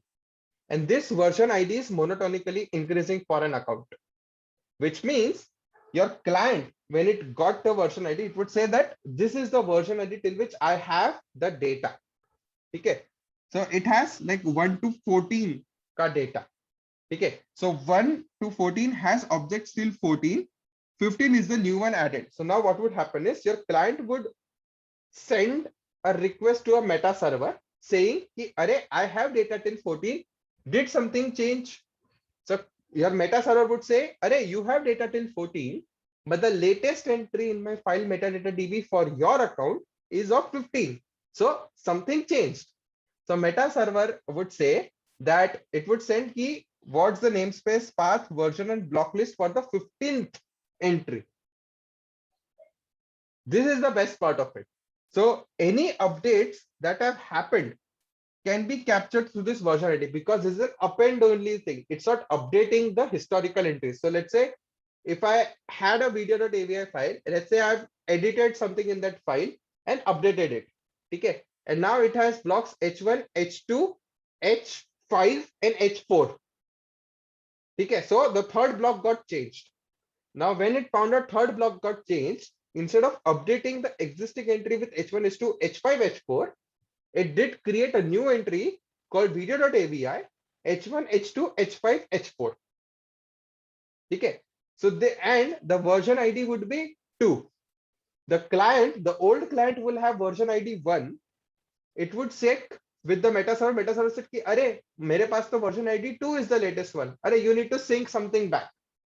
So now, routinely, when your client makes this request to the meta server can very quickly identify if something changed from the last time this client had this. So client says, I have data till 14. Meta server says that the latest entry is 15. So meta server would send back the data regarding the 15th row or the 15th version that is there. It's not for a specific file, it's for an account. That's the best part. It's for an account, not for a specific file. Okay. So client checks for any updates through long polling.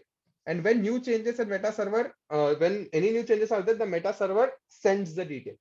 So now meta server ke paas kya hai? Meta server has the block list, which means H1, H2, H5, and H4 for version 2. So now your client would check, Array, this is my path, and these are the block lists. I do not have H5. So what it would do is it would go to the block server and get H5 because it has H1, H2, and H4. What it does not have is H5. So it would go to the block server and get H5. Now, for the next version of that file, which is H1, H2, H5, and H4, it has all the 4 necessary blocks. So now what it would do is it would get the block from the block server and construct the file locally. And given the hashes of the block server returns the blocks. And once it got the blocks, it would reconstruct the file locally. So this way, even if just a small fragment of your file changed, it just needs to fetch that 4 MB ka chunk from the block server and not the entire file.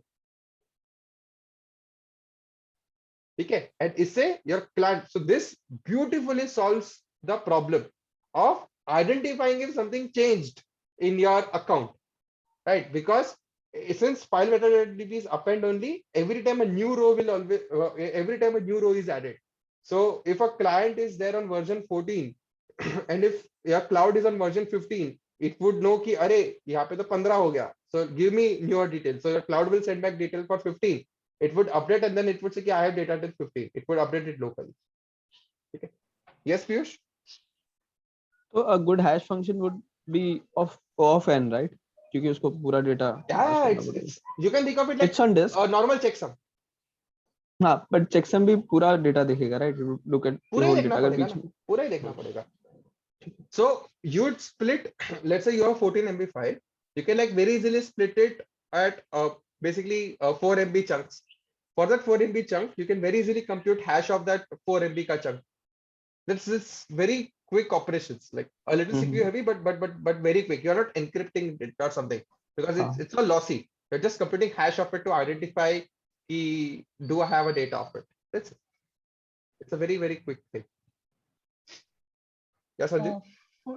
For that list, why is one required to be sent? Because the client only needs the latest update, right? Exactly. According to Malab, even I had this question, but this was exactly written how on the blog post. So that's why I didn't want to say. I was just staying true to the source material.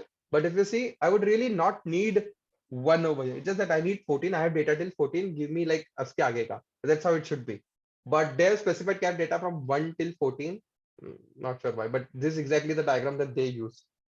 So I just stayed true to the source material. But yeah, if you can implement it without one, and if it works, it works. Even I would do it just with 14.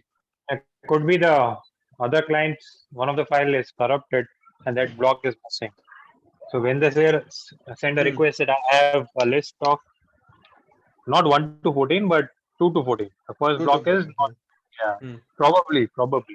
I'm saying. This could be that maybe historical, but then ये ऐसा नहीं है ना कि बीच का भी एक आधा block गायब हो सकता है. मतलब file got, I'm not sure. Maybe because let's say 13 and 14 file sets are different, which got changed. So 13, 14 is the union which is required by the client, right? If you don't send the 13, so whatever new added in 13 that's missing, which is not in 14. But if you want to get the complete view, 13 is also required. Maybe that's नहीं, but वो तो हो गई ना, because the client has the last version ID that it's synced from the server. No, it has data till that point. Not always one. Maybe if something is missing, it's cumulative, right? One I don't agree, but let's say 13 to 14 is cumulative data which needs to be synced because all are not present in 14. Maybe 13, 12 all should be aggregated. That should be presented. But then it is always sequential.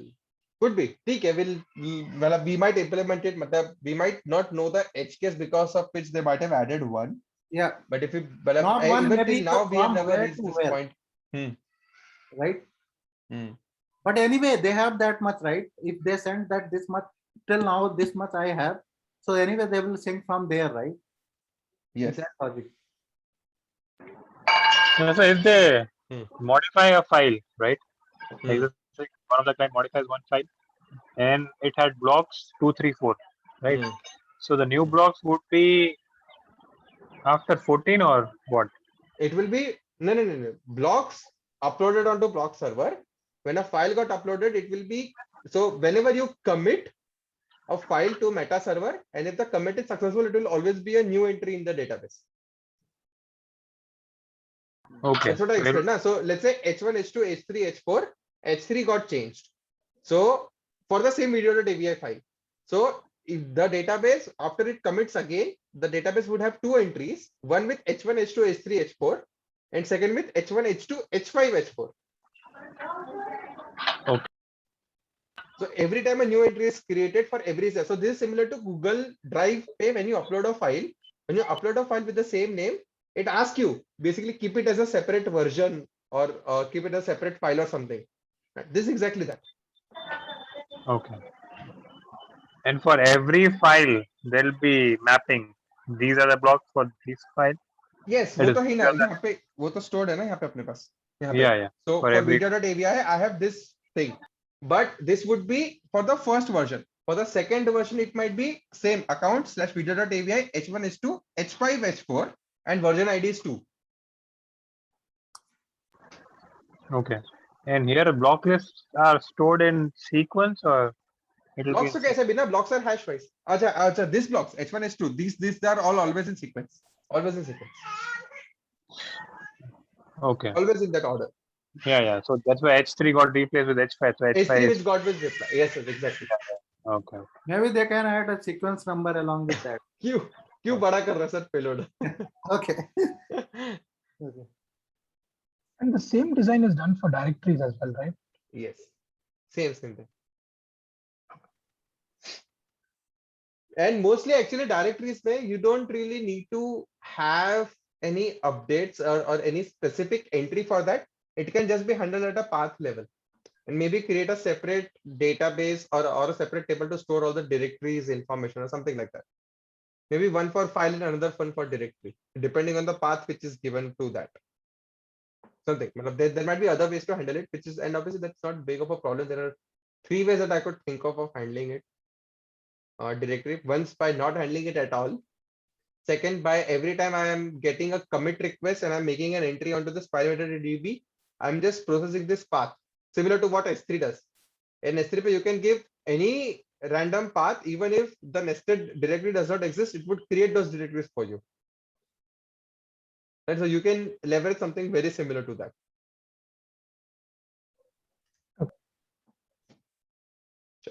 This was how to download. Okay. And how file updates are handled. So similar to file download, the file update will only require to fetch the blocks that does not exist locally, and the file is constructed locally, something that we discussed. Anywhere, if something is updated, it just will fetch the block which is not required. So one constraint that puts in is hashes have to be unique for an account for a file, but 2 blocks having same hash might corrupt a lot of stuff. Right? That's a con for that, but even Git works on that same part. So every block of your source code is nothing. Every file block of your source code is hashed and stored. Rather, every file is stored as a hash, and if it repeats, then it basically can corrupt your system. But that does not happen. So hash collision is very rare when you use a good algorithm like SHA-256. So that's what they're leveraging on.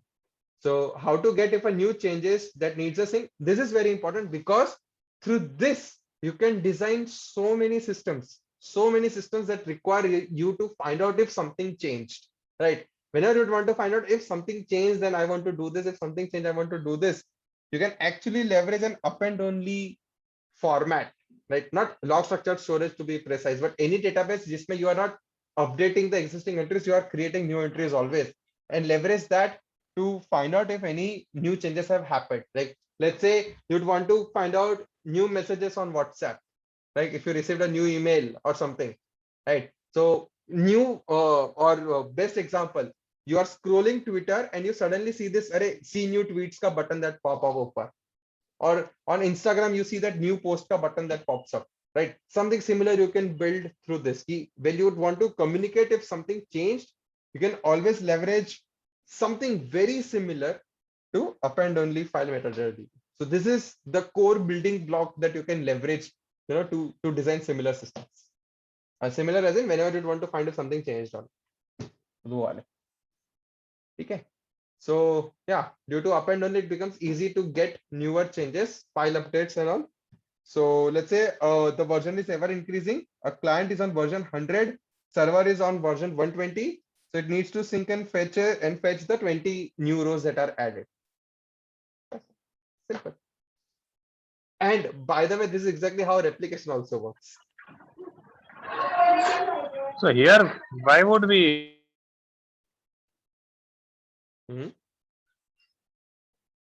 Vishal, your voice. अच्छा mute कर लिया तुमने, ठीक है चलो nice. हाँ तो as typically trying to cover. हाँ, go on Vishal. Yeah, I was saying that why do we need to fetch 20 100 and 120 versions na? that are made? We can only so we can just fetch the 20th 120th version, right? That will have. कैसे? नहीं, then you didn't get the part. Then you didn't get the part, na? Because this is not just for one file. This could be any file. There might be thousands of files in a directory. What changed? Got it? So this version is not just for one file. Yeah. सब लेके आना पड़ेगा you'd need. एक एक करके you'd start applying it. Maybe you might do some optimization to like not fetch blocks which are not required, something like that. You might do that optimization by having all the data, but still you need to get all the versions at least and then decide which one blocks do you need. Yeah, Ambrish? Yeah, that question again, like in between writing of the file block. So I think we didn't cover that. हो गया ना updates में. If the block got changed in between, the first, so if you're in your 14 MB file, if the third block got changed, imagine that 14 MB file is a text file. Imagine that the third block got changed, उसमें वो MB वाले इसमें that one of the characters got changed. I understand that part. I mean, client, how does it take care that this boundary starts from 4? Okay, right. So it's fixed 4 byte. It's fixed 4 MB. Fixed 4 MB. So 4 MB, 4 MB, 4 MB, 2 MB. So for a 14 MB file. Let's say 4 MB, right? So it started, let's say, offset at 5 MB. So it will always start at 4 MB. No, that is fine. User started writing some up and in between, writing some data. So it will affect the subsequent blocks, right? हाँ वो आगे जाएगा तो वो सब fetch होके आएगा. It does not do three-way merge. No, I mean, basically, if I am writing at the fifth 5 MB offset. Got it. So others should not. सब लेके आएगा. So let's say, to give you a simple example, if I am having a 14 MB file and if I am prepending content at the first byte of the file and I'm prepending content there, it would have to fetch all the blocks because everything got misaligned, hashes got changed for everyone. Then it will be too much of वो आएगा. But files are not updated that way in any case. Actually, I was thinking of some way maybe Dropbox might be optimizing. Let's say he's writing something, second, third, fourth not touched, and it's split. So it's three-way merge. It's three-way merge that you're talking about, and this is typically done when you are talking about text-based files, and not like such massive. And anyway, text-based files are not more than 100 KB, 200 KB, max 1 MB. Right. Okay, so yeah, then that makes sense. Yeah, right. Okay. So basically, it rewrites everything. Rewrites everything. So it's simple. 4 MB block size split, and usme whatever gets changed, it basically gets it. Oh, it's nothing like optimization. Okay. No. Sure. So the client needs to ensure that suppose the client is dormant for some time and he's gone out of sync, and offline you have made some changes and suddenly you give it a connection. The client should make sure he's first synced to the latest version before. It would do that. It would always do that. Yeah. It's exactly similar to Git. You first do a Git pull and then commit. Right. Yeah. Right. And if there are any problem, then the Dropbox would say, "Here there is a problem with this file," and obviously that, and then it would just pull the latest part down, or rather help them resolve if needed. But yeah, it would always pull the content and then apply the changes.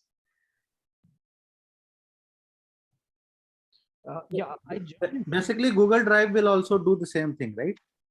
Google Drive, but उसपे sync नहीं है ना, तो वहाँ पे there is just one source of truth. You can directly go to Google Drive and upload it. Do they have a desktop client? I don't think so. पता है, देखा नहीं मैंने कभी. Actually, for Dropbox, I tried uploading like half GB. They said you are down. I mean, I couldn't, so they asked to download the client. Google Drive also, it's the same thing. Somebody asked. नहीं, Google Drive पे मैंने किया upload 1 GB का. Okay, so I was not able to upload, so I just read on some forum. They said download the client, then it will be done. अच्छा, हो सकता है. So Mac, they have something client kind of. Yeah, Sanjay, you had a question.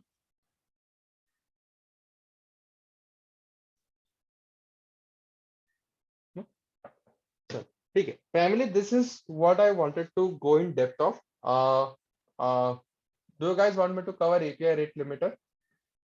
I had just one question on this. Yeah, go ahead. So with so how are version numbers generated, or are they normal database पे monotonically increasing IDs वाला part नहीं होता, auto increment that way. Yeah. And if you want to do it at scale, something that we discussed with distributed ID generators, you can do something fancy that way. So something that gives you sequentiality and monotonicity is something that you would want to go for. Okay. So I was thinking if any collision could happen, two different clients would get the same version number. No. So That using if you have transactions, if your database supports atomicity, then no chance. It might just have problem with throttling and throughput, but no big of a problem otherwise. There will not be collisions if you have transactions in place. A big question on uploading the actual data, not the hash, to the meta server. So are we going to push the data in the meta server directly to the block storage? No. The communication will happen to the block storage. See, so meta server and then a block server. So you would not talk to, you just talk to meta server about metadata information, and you'll talk to block server about blocks information. Meta server might talk to block server to find out if it has all the blocks it needs or not. So is it possible to load the heavy data from browser? I mean, all the time, and let's say I want to do once data is uploaded, I want to do virus scan, right? So it will be uploaded in let's say file by file. So the server which is doing the virus scan, they also have to do the chunking there, right? To do the virus scan. So how does it work actually at a virus scan typically happens on the server side, where once the file is constructed there, they would like scan all the blocks which are uploaded and do the virus scan there. I've never dived deep into that part, but yeah, that's an interesting thing that I can explain. So does it need to get the whole file, or whatever chunks are there, chunk wise? The only thing I know about virus scan is they match the hashes or the fingerprints of the virus. That's what it's called, it seems, to see if the block is corrupted or if the file is corrupted or not. This is what happens behind this, and I just read it a long time back. I have no idea about it. Okay. So actually, I was worried, like if somebody is dumping so much of file, is this scale? So if in memory, it should be some way of streamed way of doing, right? Otherwise, no idea. I'm brutally honest. I've never thought. I've actually never even thought about this virus scan, but that's an interesting thing I can definitely look about. I'm just making a note of it. Okay. Okay. This is what I intended to cover. I just dropped API rate limiter because there is a lot of content anyway about it. If you guys still want me to cover it, I can do that. Otherwise, your call. Would you want me to do it? I'll just check if I have that. Cover it. Okay, chalo, I'll cover it then. 1 minute notes copy paste करना था मेरे को. ठीक है. अच्छा, few pointers that you should definitely be reading about is just Google about interplanetary file system. It's such an amazing thing. Google about interplanetary file system. And how can you build one? Like, don't just think about reading about it, but think about how can you build an interplanetary file system. It's a decentralized storage where the entire file storage is decentralized. It is a very fun something thing. Like torrent. Something like torrent. So बस वही build करना है, and that's a next big thing that is popping up, interplanetary file system. So yeah, basically it's a file system that is designed to work across, they have these plans designed to work across planets, but how they are doing it, they are applying something similar to rate limiter or torrent. Okay. Acha. So okay. What I'll do is I'll just copy paste the notes from my previous thing. So the idea is we'll be designing a rate limiter. I've already written a blog on it, blog/sliding window rate limiter. I've implemented a sliding window based algorithm on top of Redis, and that same thing is used in production. It is basically battle tested against a super heavy workload. You can use that, but in this one we'll discuss how to build our own using like normal structures and not use a standard database like Redis. Okay, there are 3 major algorithms called leaky bucket, fixed window, and sliding window. Google about all 3, but there's so much of literature about it, and it's easy to implement every one of it. Not a big challenge, but in this one we'll specifically talk about sliding window rate limiter, not using Redis, which I've talked about in the sliding window rate limiter ka blog. I've implemented using Redis. The code base is also open source. It's on github.com/arpitbhayani/ARLT. So ARLT is the repo name.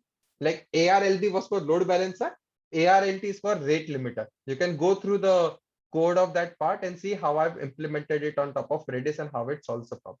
Okay, you can use that, and it's written in Golang and load testing using locus. So all of those scripts are already there in the repository. Okay, we'll build a rate limiter on top of normal in-memory raw data structures and building an intuition to solving it. Okay, let me just copy paste it. कहीं कहीं पे पुराने माल में से उठाऊंगा मैं, एक minute.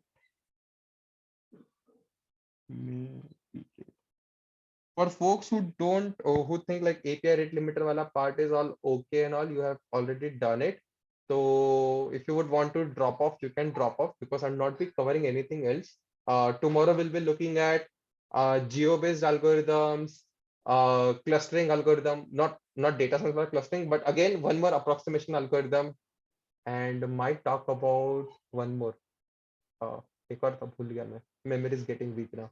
But 3 or 4, and raycasting algorithm. So very interesting things to talk about tomorrow as part of final thing. But today, rate limiter. Whoever wants to stay back, stay back. Whoever want to feel free to drop. I'll just quickly do a copy paste and add it. Select 2 3 4 5 6. अच्छा 6 ये.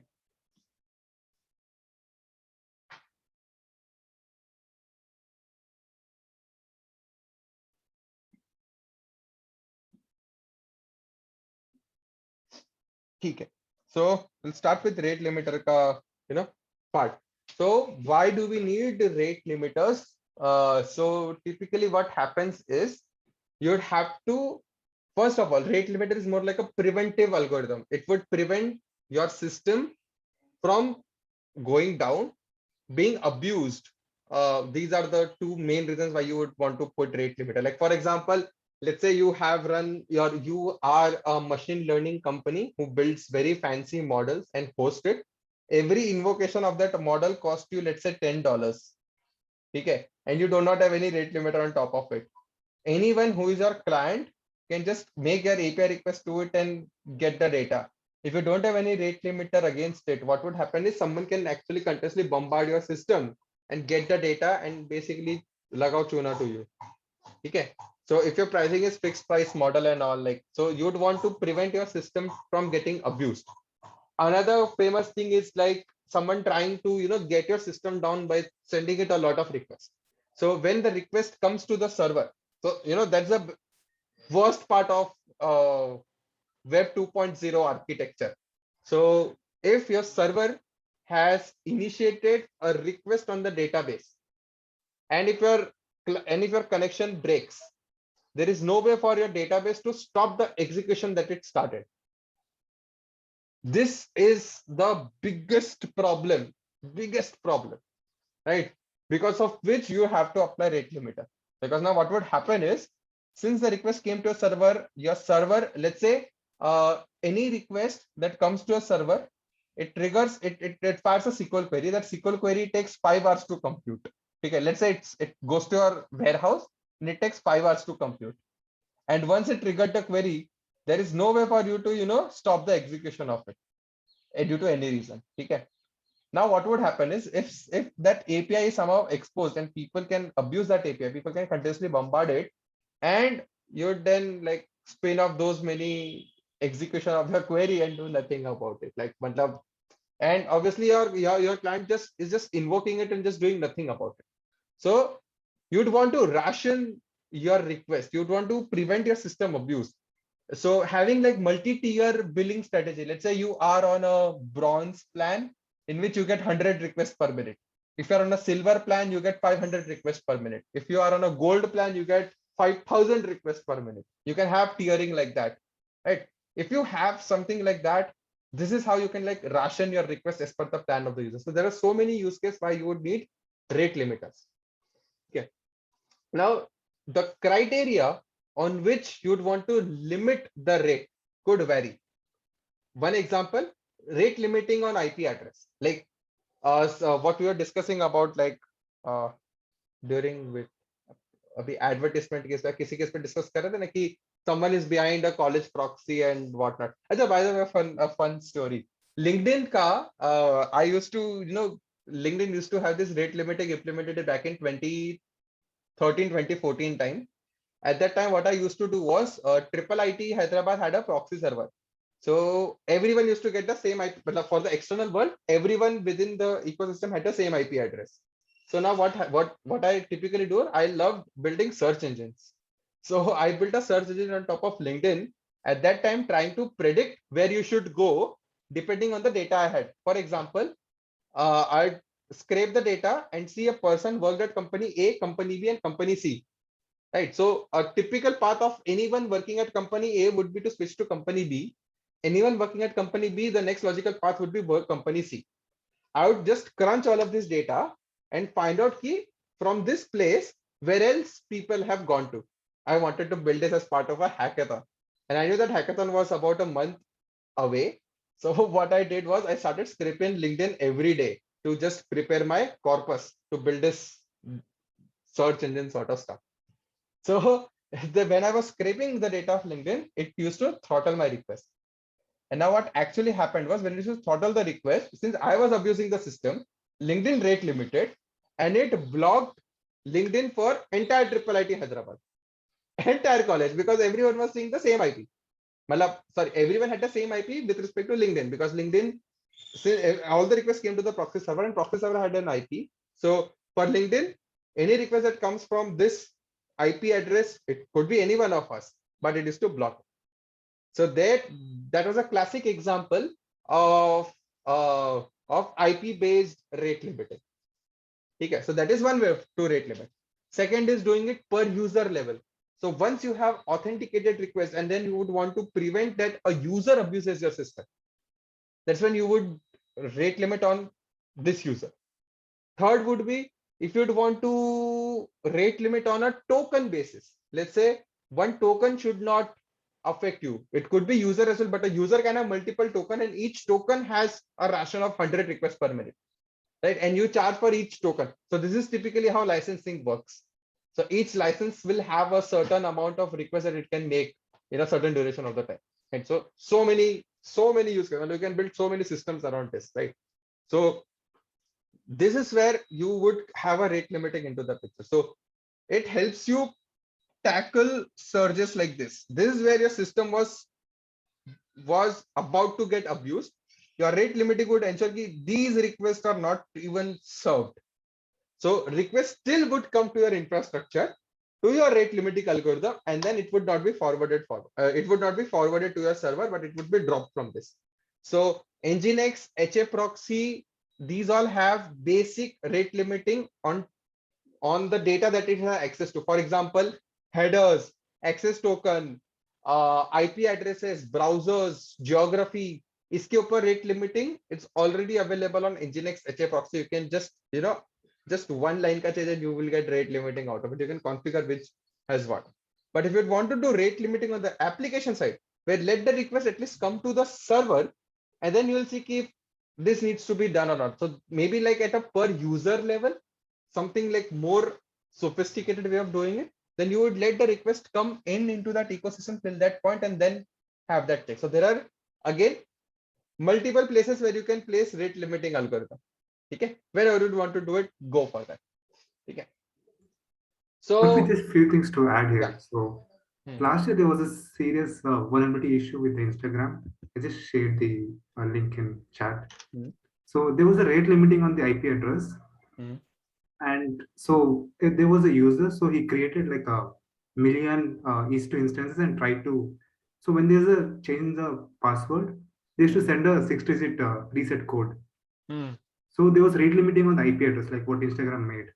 And a guy made like a many instances he created and he tried to able to reset the password. And they changed to user limiting for user ID, and that's why they limit the vulnerability. Nice. Recover code device ID. Yes. Nice. Interesting. Thanks for sharing this. Okay, interesting. There are so many things have happened around rate limiting. I can't even name them. Matlab, every single company has struggled with this. But rate limiting is part and parcel. You have to have rate limiting. Have to have. Like OTP zamane mein, to you have to have. Like someone can just write a script. I tried bombarding taxi for sure when they gulped my 300 rupees. I said inka cost badhaunga. So their SMS API was open. I just bought 5 EC2 servers and ran my script and made about 5 million request OTP to every number possible. I started from 9000000 plus 1 karte karte 9999 tak. Laga the loop. I did that. So naive. Oh, I did a lot of stupid things at college. Okay. So yeah, that happens. So rate limiting is part and parcel. Every single org needs to have some sort of rate limiting in place. Okay. And another very critical thing, like rate limiting is a preventive thing where it prevents the system from going down. There is another thing called circuit breaking, which is a reactive approach. So when I say reactive, is like your system is already under abuse. How will you react, or how will you try to minimize your blast radius? Okay, so basically in a typical microservice architecture, if one goes down, it takes everybody with it. Okay, so what happens is you'd want to, the circuit breaker basically breaks the circuit where the impact of a certain subsystem going down is limited to just some part. And if you discover that this is going down, you just stop the cascading right there. This is what circuit breaking is. Okay, so yeah, that's a preventive approach and a reactive approach. Okay, we'll talk about rate limiting, the preventive approach. So where you can place a rate limiter any place before service is a good idea. Even if it goes to the service, it's fine. So you can place rate limiter at so many places. Like you can place rate limiter at load balancer level, at API gateway level, or application logic level. Maybe if you have a web server like Nginx at that level, any place where you find where you have the data and where you think that the kind of constraints you want to put in can be served, put there. A great one of the best implementation of rate limiter, at least in terms of responses, is with GitHub. So any API, so GitHub's API are not, most of the GitHub API are free and open to use with no authentication required. Okay. In the response headers of those APIs, you would see the limit details, like how many requests can you still make on that API, right? You'd get like 200 requests remaining, 250 requests remaining, 350 requests remaining. And then once the time, and then you would also get the time key in this much time, this many requests you can still make out of this token or something like that. You get all of this thing out of those GitHub responses. So just check out GitHub responses and you'd see like 3 or 4 headers dedicated for rate limiting. So you'll get a very nice thing about how to implement, or no, rather how to communicate your rate limiting to your customer. And which HTTP code do we use when we breach the rate limit? With what is that HTTP code? 429. 429. 429 is too many requests. Okay, so if you are ever under this thing, you have to return 429 because then because that's the contract. If you do it, then other intelligent client can take actions according to that. Okay. Which database would you choose to store rate limiting? Redis in memory, very good choice. But again, it's the important part here is any system, the kind of rate limiter that you would want to build, any system that supports the kind of constraints that you want, use that. Like even a time series database could do a job, even MySQL could do a job. I built one on top of MySQL, I built one on top of Redis. Depending on what kind of system are you building, what kind of constraints do you have, actually all the three are good choice for that. Okay, but criticality is very important. So how critical, where do you want to block it, at what level do you want to block it, does the corresponding database support that kind of query or not, is where the question comes in. So it's always important to understand what kind of system are you building and then pick the database as per that choice. And popular implementation is with Redis. देखो copy paste करते ना फिर ऐसा होता है. ठीक है. So the popular algorithms for these are leaky bucket, fixed window, and sliding window. So there is a lot of literature about leaky bucket, fixed window, and sliding window, but I'll just give a small brief. You should obviously do Google search and read all of those parts. because like I'm not sure that I'm covering all three. I'm definitely not covering all three in depth, but I'll just give a nice overview about it. So leaky bucket is exactly what it sounds like. You have a bucket and bucket में नीचे एक छेद है, right? And that छेद is small enough कि one drop comes out of it. ठीक है? And if ऊपर से वाला null is open, if the tap is open, the bucket will overflow. Let's assume that the bucket is of infinite capacity. ठीक है? So the size of the hole at the end of the bucket or at the bottom of the bucket is something that your system can cope up with. Okay, all the requests that comes in gets buffered in the bucket, and this rate limiter would then slowly and steadily allow the buckets at the rate at which your backend systems are comfortable with. It basically buffers and queues up all the requests. And what if the bucket is of limited size? Now what would happen instead of when your bucket overflows, it would basically not accept the request at all. Okay, this is what leaky bucket implementation is. So whenever a TCP connection is created, it means when the TCP connection is accepted by your server, it is queued for it to be further forwarded to and processed by your actual server.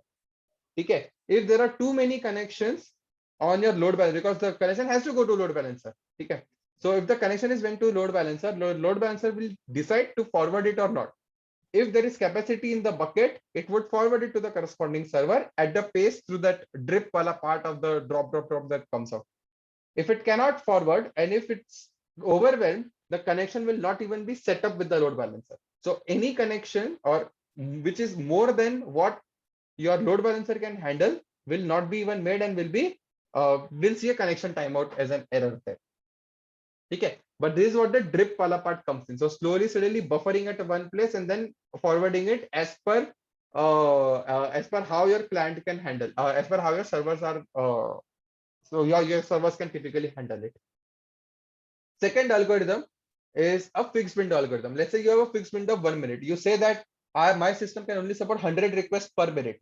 So 1 minute, 100 requests. Then once the 1 minute elapses, your counter resets to 100. Then second minute elapses, your counter resets to 100. Okay, this is your fixed window implementation. Okay, so the idea behind this is, given your current window, if you're seeing the request, you do count plus over here.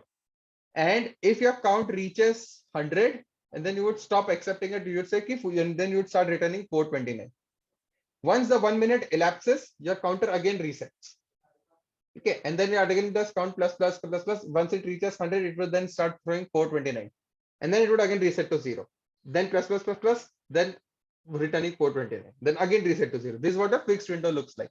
So let's say every minute you set the counter to 0, and every time you get a request, you do a count plus. Okay, once you do count plus, you would return 429. Once you do count plus, and if your count plus page, the count ki value is greater than equal to n, which is a rate limiting configuration, let's say 100 requests per minute, then you would return 429. Okay, 429 is the error code that we talked about. Okay, so doing a count plus. So now if you are implementing this with Redis, you don't have to reset the count to 0. If you can just do it with TTLs, right? So have a Redis key with a TTL of 1 minute. Okay, every time it makes a request, every time it does a count plus, if the key exists, it would do 1, 2, 3, 4, and so on. If the key does not exist, it would do again 1, 2, 3, 4, and so on. Right.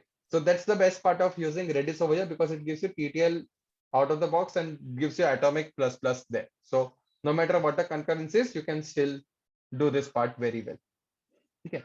The only, rather not only, but the biggest problem with this approach is you are effectively allowing 2n requests in 2 seconds. Like for example, if your window was of 1 minute, okay, 1 minute means 60 seconds, and let's say your user did not make any request in the first 59 seconds, okay, but then user made 100 requests over here in the last second, okay, and then your 1 minute ended, so your counter reset to 0, and then again 100 requests came in, so your 100 requests would exhaust here, and then it would start throwing 429 here. So effectively, if you see your servers, you thinking that your servers are handling 100 requests per minute, but through this very narrow slit of fixed window, you are effectively handling 200 requests per 2 seconds, which means 100 requests per second. Right. So your server and your database might not be even provisioned to handle this much of load. But through a fixed window, this is what the major lapse is by using a fixed window. So end request in the last second and end request in the first second. So 2 end requests in 2 seconds is what you have given. So this is what the problem with the fixed window approach is. Any questions till this point?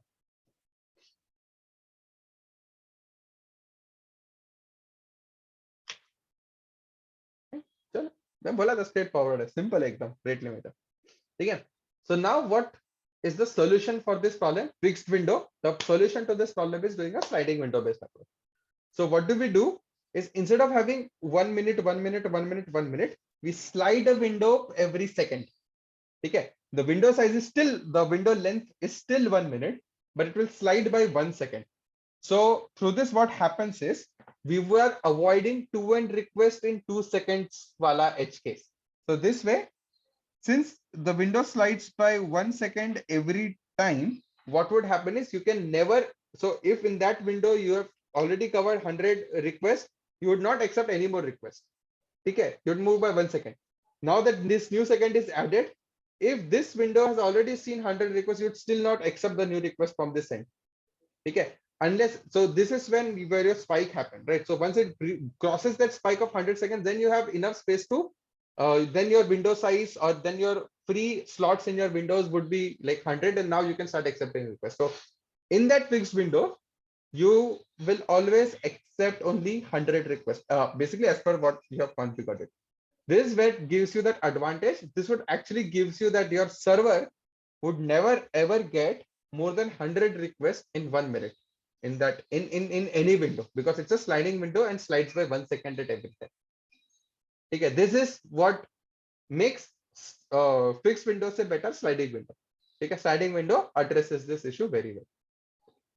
Now the part of about implementation. So implementation about this rate limiter, I was asked this very question in Atlassian's interview. They thought I was some sort of, given the feedback that I received for this solution, they were really shocked to see that I came up with this approach for some reason. I don't know why. They have pretty low standard, it seems. So I just gave this very solution to them and they were really happy for that. Okay. So the idea is very, very, very simple. How do we, and in general, you can use this approach wherever you are dealing with sliding windows. Very simple sliding windows.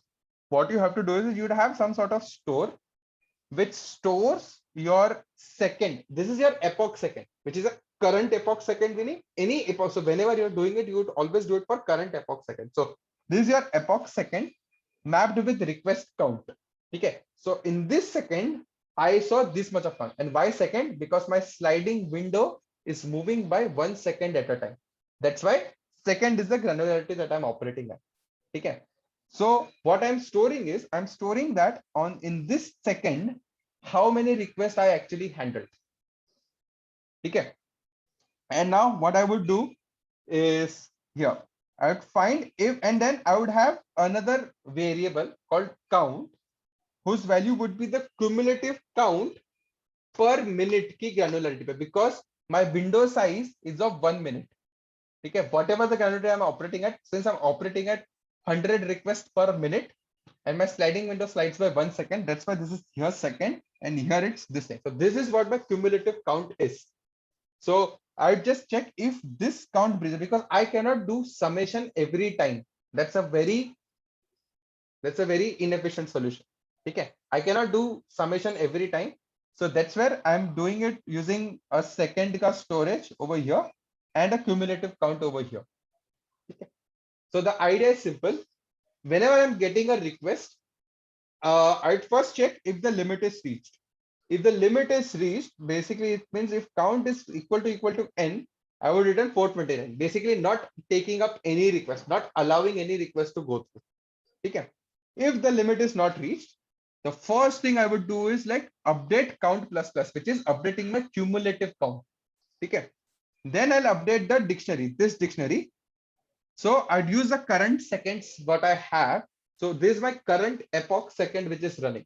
So So I'll use my store of current epoch second plus equal to 1.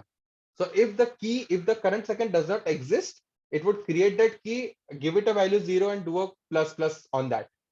Okay, so this is where I am updating my cumulative count and my other storage where I'm storing a per second wala count. Okay. Now what do we want to do is whenever my window slides, okay, so if window slides, I want to update the count, right? Because when Windows slides, what I want to do is I would want to update my cumulative count, because cumulative count shows the total number of requests I handled in last 1 minute of my fixed window.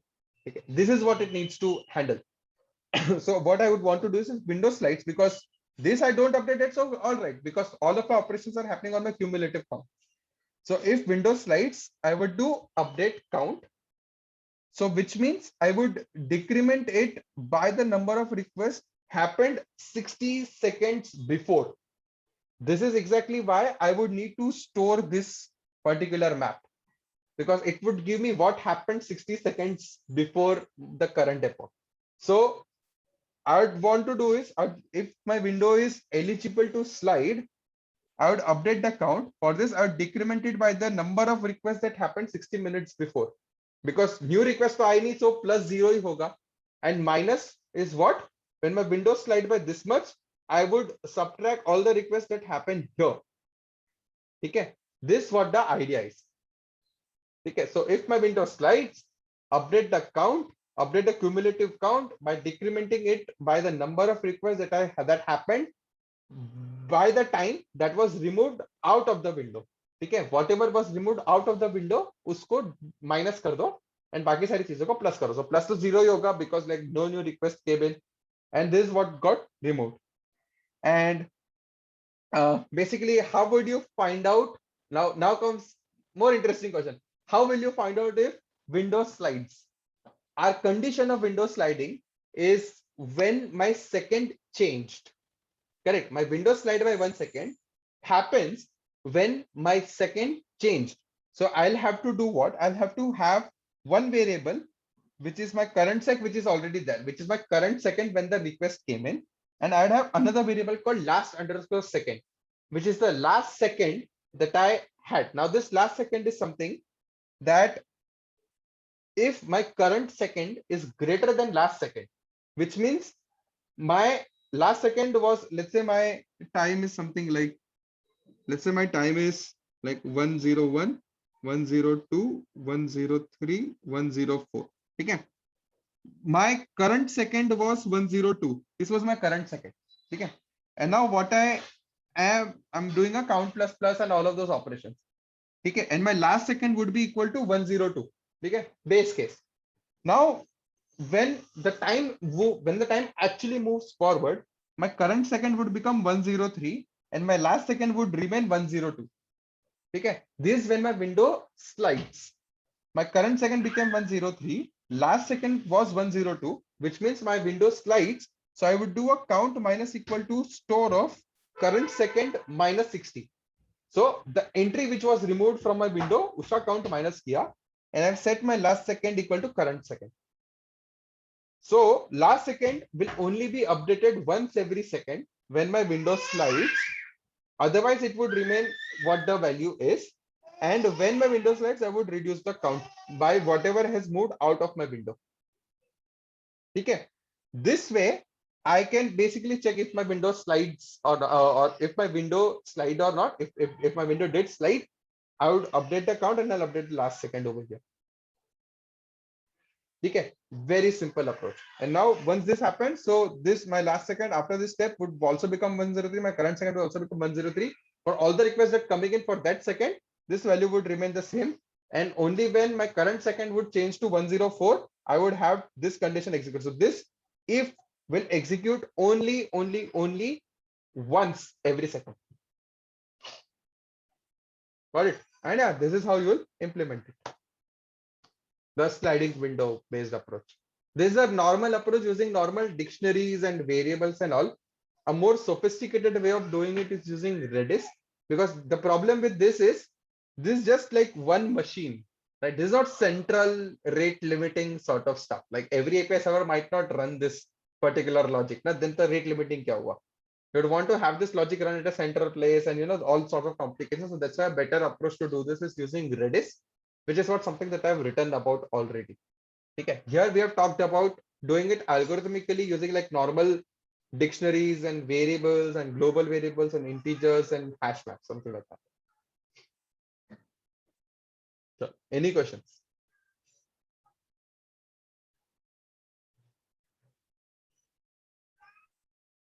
So basically, who updates the count? So do you have a cron job running or the API request? Who updates the count as which count? The count is called like every time you decrement the count when the sliding window increases. This one?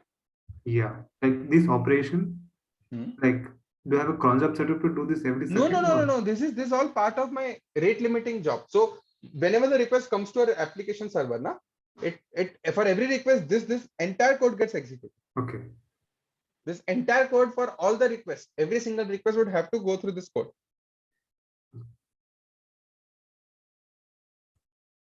And my personal recommendation is build an API rate limiter, very easy to build. Build it using normal code, build it using Redis, use Locus to do load testing and see it in action. It feels so good. When I first built my rate limiter, I still remember my vehicle got punctured. I didn't go to office that day. That time, no work from home wala thing was that I took the day off. And in that one fine afternoon, after revamping my website at 3 p.m., I sat and 3 to 4:30 p.m. I built my rate limiter, built it in Golang, tested it using Locus and published it on GitHub. And then next day I wrote an article about it. It felt so good when you see the request count growing and then remaining steady at what you need it to be. It feels so good to when you see that happening. बहुत मजा आया था. So build that part. No matter how much of things I tell you about this, there is no better joy than implementing it yourself and seeing it in action. You'll learn so much while doing it. Yeah, Prabhat? But like suppose if any 1 second and nothing comes, like no request comes, then this your logic will not get executed, and then our counter will not decrement in that case. Perfectly. Awesome. ये है its case. I was going to Kamal सड़क जाने देखते कोई पकड़ता है but thanks the time Prabhat. This means that you were listening. Thank you for that. So yeah, that's one limitation of this solution because it expects every minute you would get at least every second you would get at least one request because otherwise this would not happen. Although it's not hard to even handle that case because the only problem that would happen is instead of doing it like this, doing a store of count of store of current second minus 60, you would do this for loop for everything that does not fall within your window. You would be removing all of them. So you would be doing a count minus for all of them. So instead of doing it as one sentence, this would be a loop for every single second that is not part of your current window. Got it, Prabhat? Yes, sir. Yes. So instead of this becoming this being a one sentence thing, it would be a for loop in which you would do a count minus for everything that is not part of your current window. Okay. So that's when if let's say even no request came in for 10 minutes, automatically it would do a count minus for everything that is not part of this window and would basically put it to 0. And then it would set last set to current sec and do a count plus there. I got it. So sometimes in some cases when there will be like many records in the window, then like so max exactly. It can go to 60, like yeah, right? Correct. Exactly. So max it can go to 60. So it would not, it would just. So in that case, what you can also do it is you can just do whatever you have in the window. Do a plus of that rather than minus of that. So pick any. Yeah. Either do a count minus or something, or just recompute the count doing everything that's within the window and do a plus of that. That also works. Can I suggest something here? Can we take, like, instead of storing the request we got per second, can we just store the count itself, like the cumulative count itself? But then how would you know which the seconds ka data that got removed from the window? Yeah, so like we will store count and the epoch. So what you will do is like you will remove the cumulative count. Count and epoch is this only, na? Then count and epoch is this only. Yeah, so I'm just saying like we are not storing the request coming per second. We are just storing the value of this count itself every second. बात तो वही हो गई ना, यही तो Yeah. हो गई बात. हाँ, but like in that You are case, just avoiding storing this. yeah, in that case, like we will like cumulatively minus the value of that count which was there before the 60th second. हाँ, Then but वो exactly ये चीज हुआ ना. yeah, मतलब you are still having this. I have just used a dictionary and you might just use a list. yeah, वही हुआ ना difference. बाकी तो exactly same है ना. I've just made it like dictionary ताकि वो समझने में आसान हो. Implementation, my first implementation was using a list in which I picked the last 60 entries and all. But yeah. you can pick any. It has one advantage, like in that case where like the request doesn't come, then you don't have to go all over those maybe like max 60 records to sum them up. You can just directly get the record that is the most recent one back in time and just minus it. So it will just So are you saying every time you would store a cumulative count of requests that you saw? yes. Which So means you'd only have to subtract 2. Yeah, we have to only subtract 2, a of b minus a of c. Ah, got it. For getting the sum. But then wouldn't, if the count grows too big, then? Yeah, that would only long. That might be a problem. ना मतलब बहुत बड़े counter, but ठीक है, that's also cheap enough. हाँ, चलो. That's a good approach suggested. Good approach suggested by Prabhat. Let me just add it. So you can also store. I'll just make a note. You can also store not exact number of requests you saw that second, but cumulative number of requests you saw that second. You can also store cumulative request per second. This way, instead of doing that loop and basically deleting everything that is not part of the window, you can just do a cumulative difference and then just delete that part. So whatever is not falling, whatever is falling out of that window, that आखिरी वाला count, just remove it. Right? Again, it's just about what kind of data are we choosing to store. I chose to store request count per second. He stored request count. Oh, sorry, he stored cumulative request count per second.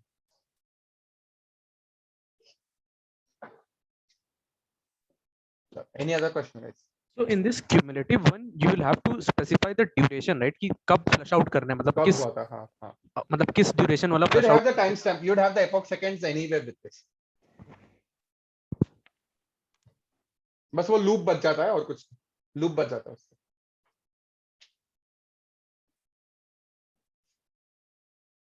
वो थोड़ा implement करेंगे तभी थोड़ा और clear होगा. Even I'm just roughly implement किया मैंने. अच्छा, by the way, Prabha, do you have any resource around this? By any chance you have posted it like solution somewhere? Just share it na. I have just like thought about it while you are. एक बार करके देखते हैं implement, because एक दो, क्योंकि there also at one place you might still need a loop to find out which entry is like बाहर जा रही है.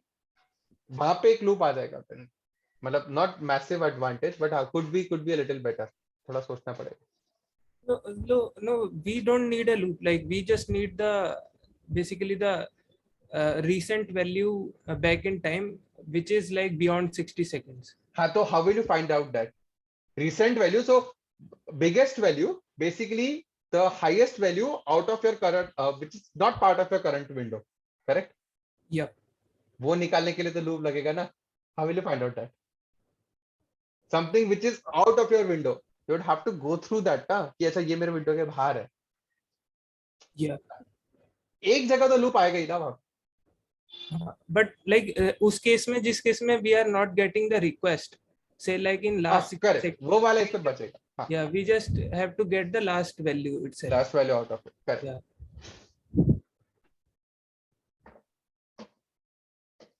Okay. Let's implement through multiple ways. Because every approach will have some advantage and some disadvantage. But if you are getting constant number of requests, then ये वाला part भी चल सकता है, तो बस वो वाला part भी चल सकता है. वहाँ पे बस integer overflow might become a problem for a longer run. But that's a very trivial. मतलब long int ले लिया तो कभी cross नहीं होगा. Nice. Any questions?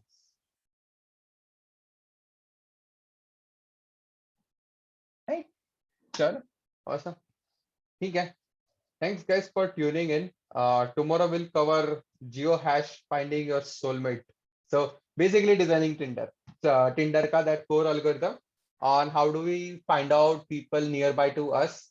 Possible places where you can see this in action is like food joints near me, clubs near me, hospitals near me on Google Maps, Swiggy people, basically restaurants near me on Swiggy, Zomato, cabs near me on Uber, Ola, everywhere where you can do near me or Facebook nearby friends or any sort of nearness to this, you can use this algorithm to do this. This is what we'll see tomorrow. Okay, and a couple of. Chalo, amazing. Thanks a ton, guys, for tuning in. In case you have any question, feel free to reach out. Otherwise, we'll catch up tomorrow at 4. Bye bye.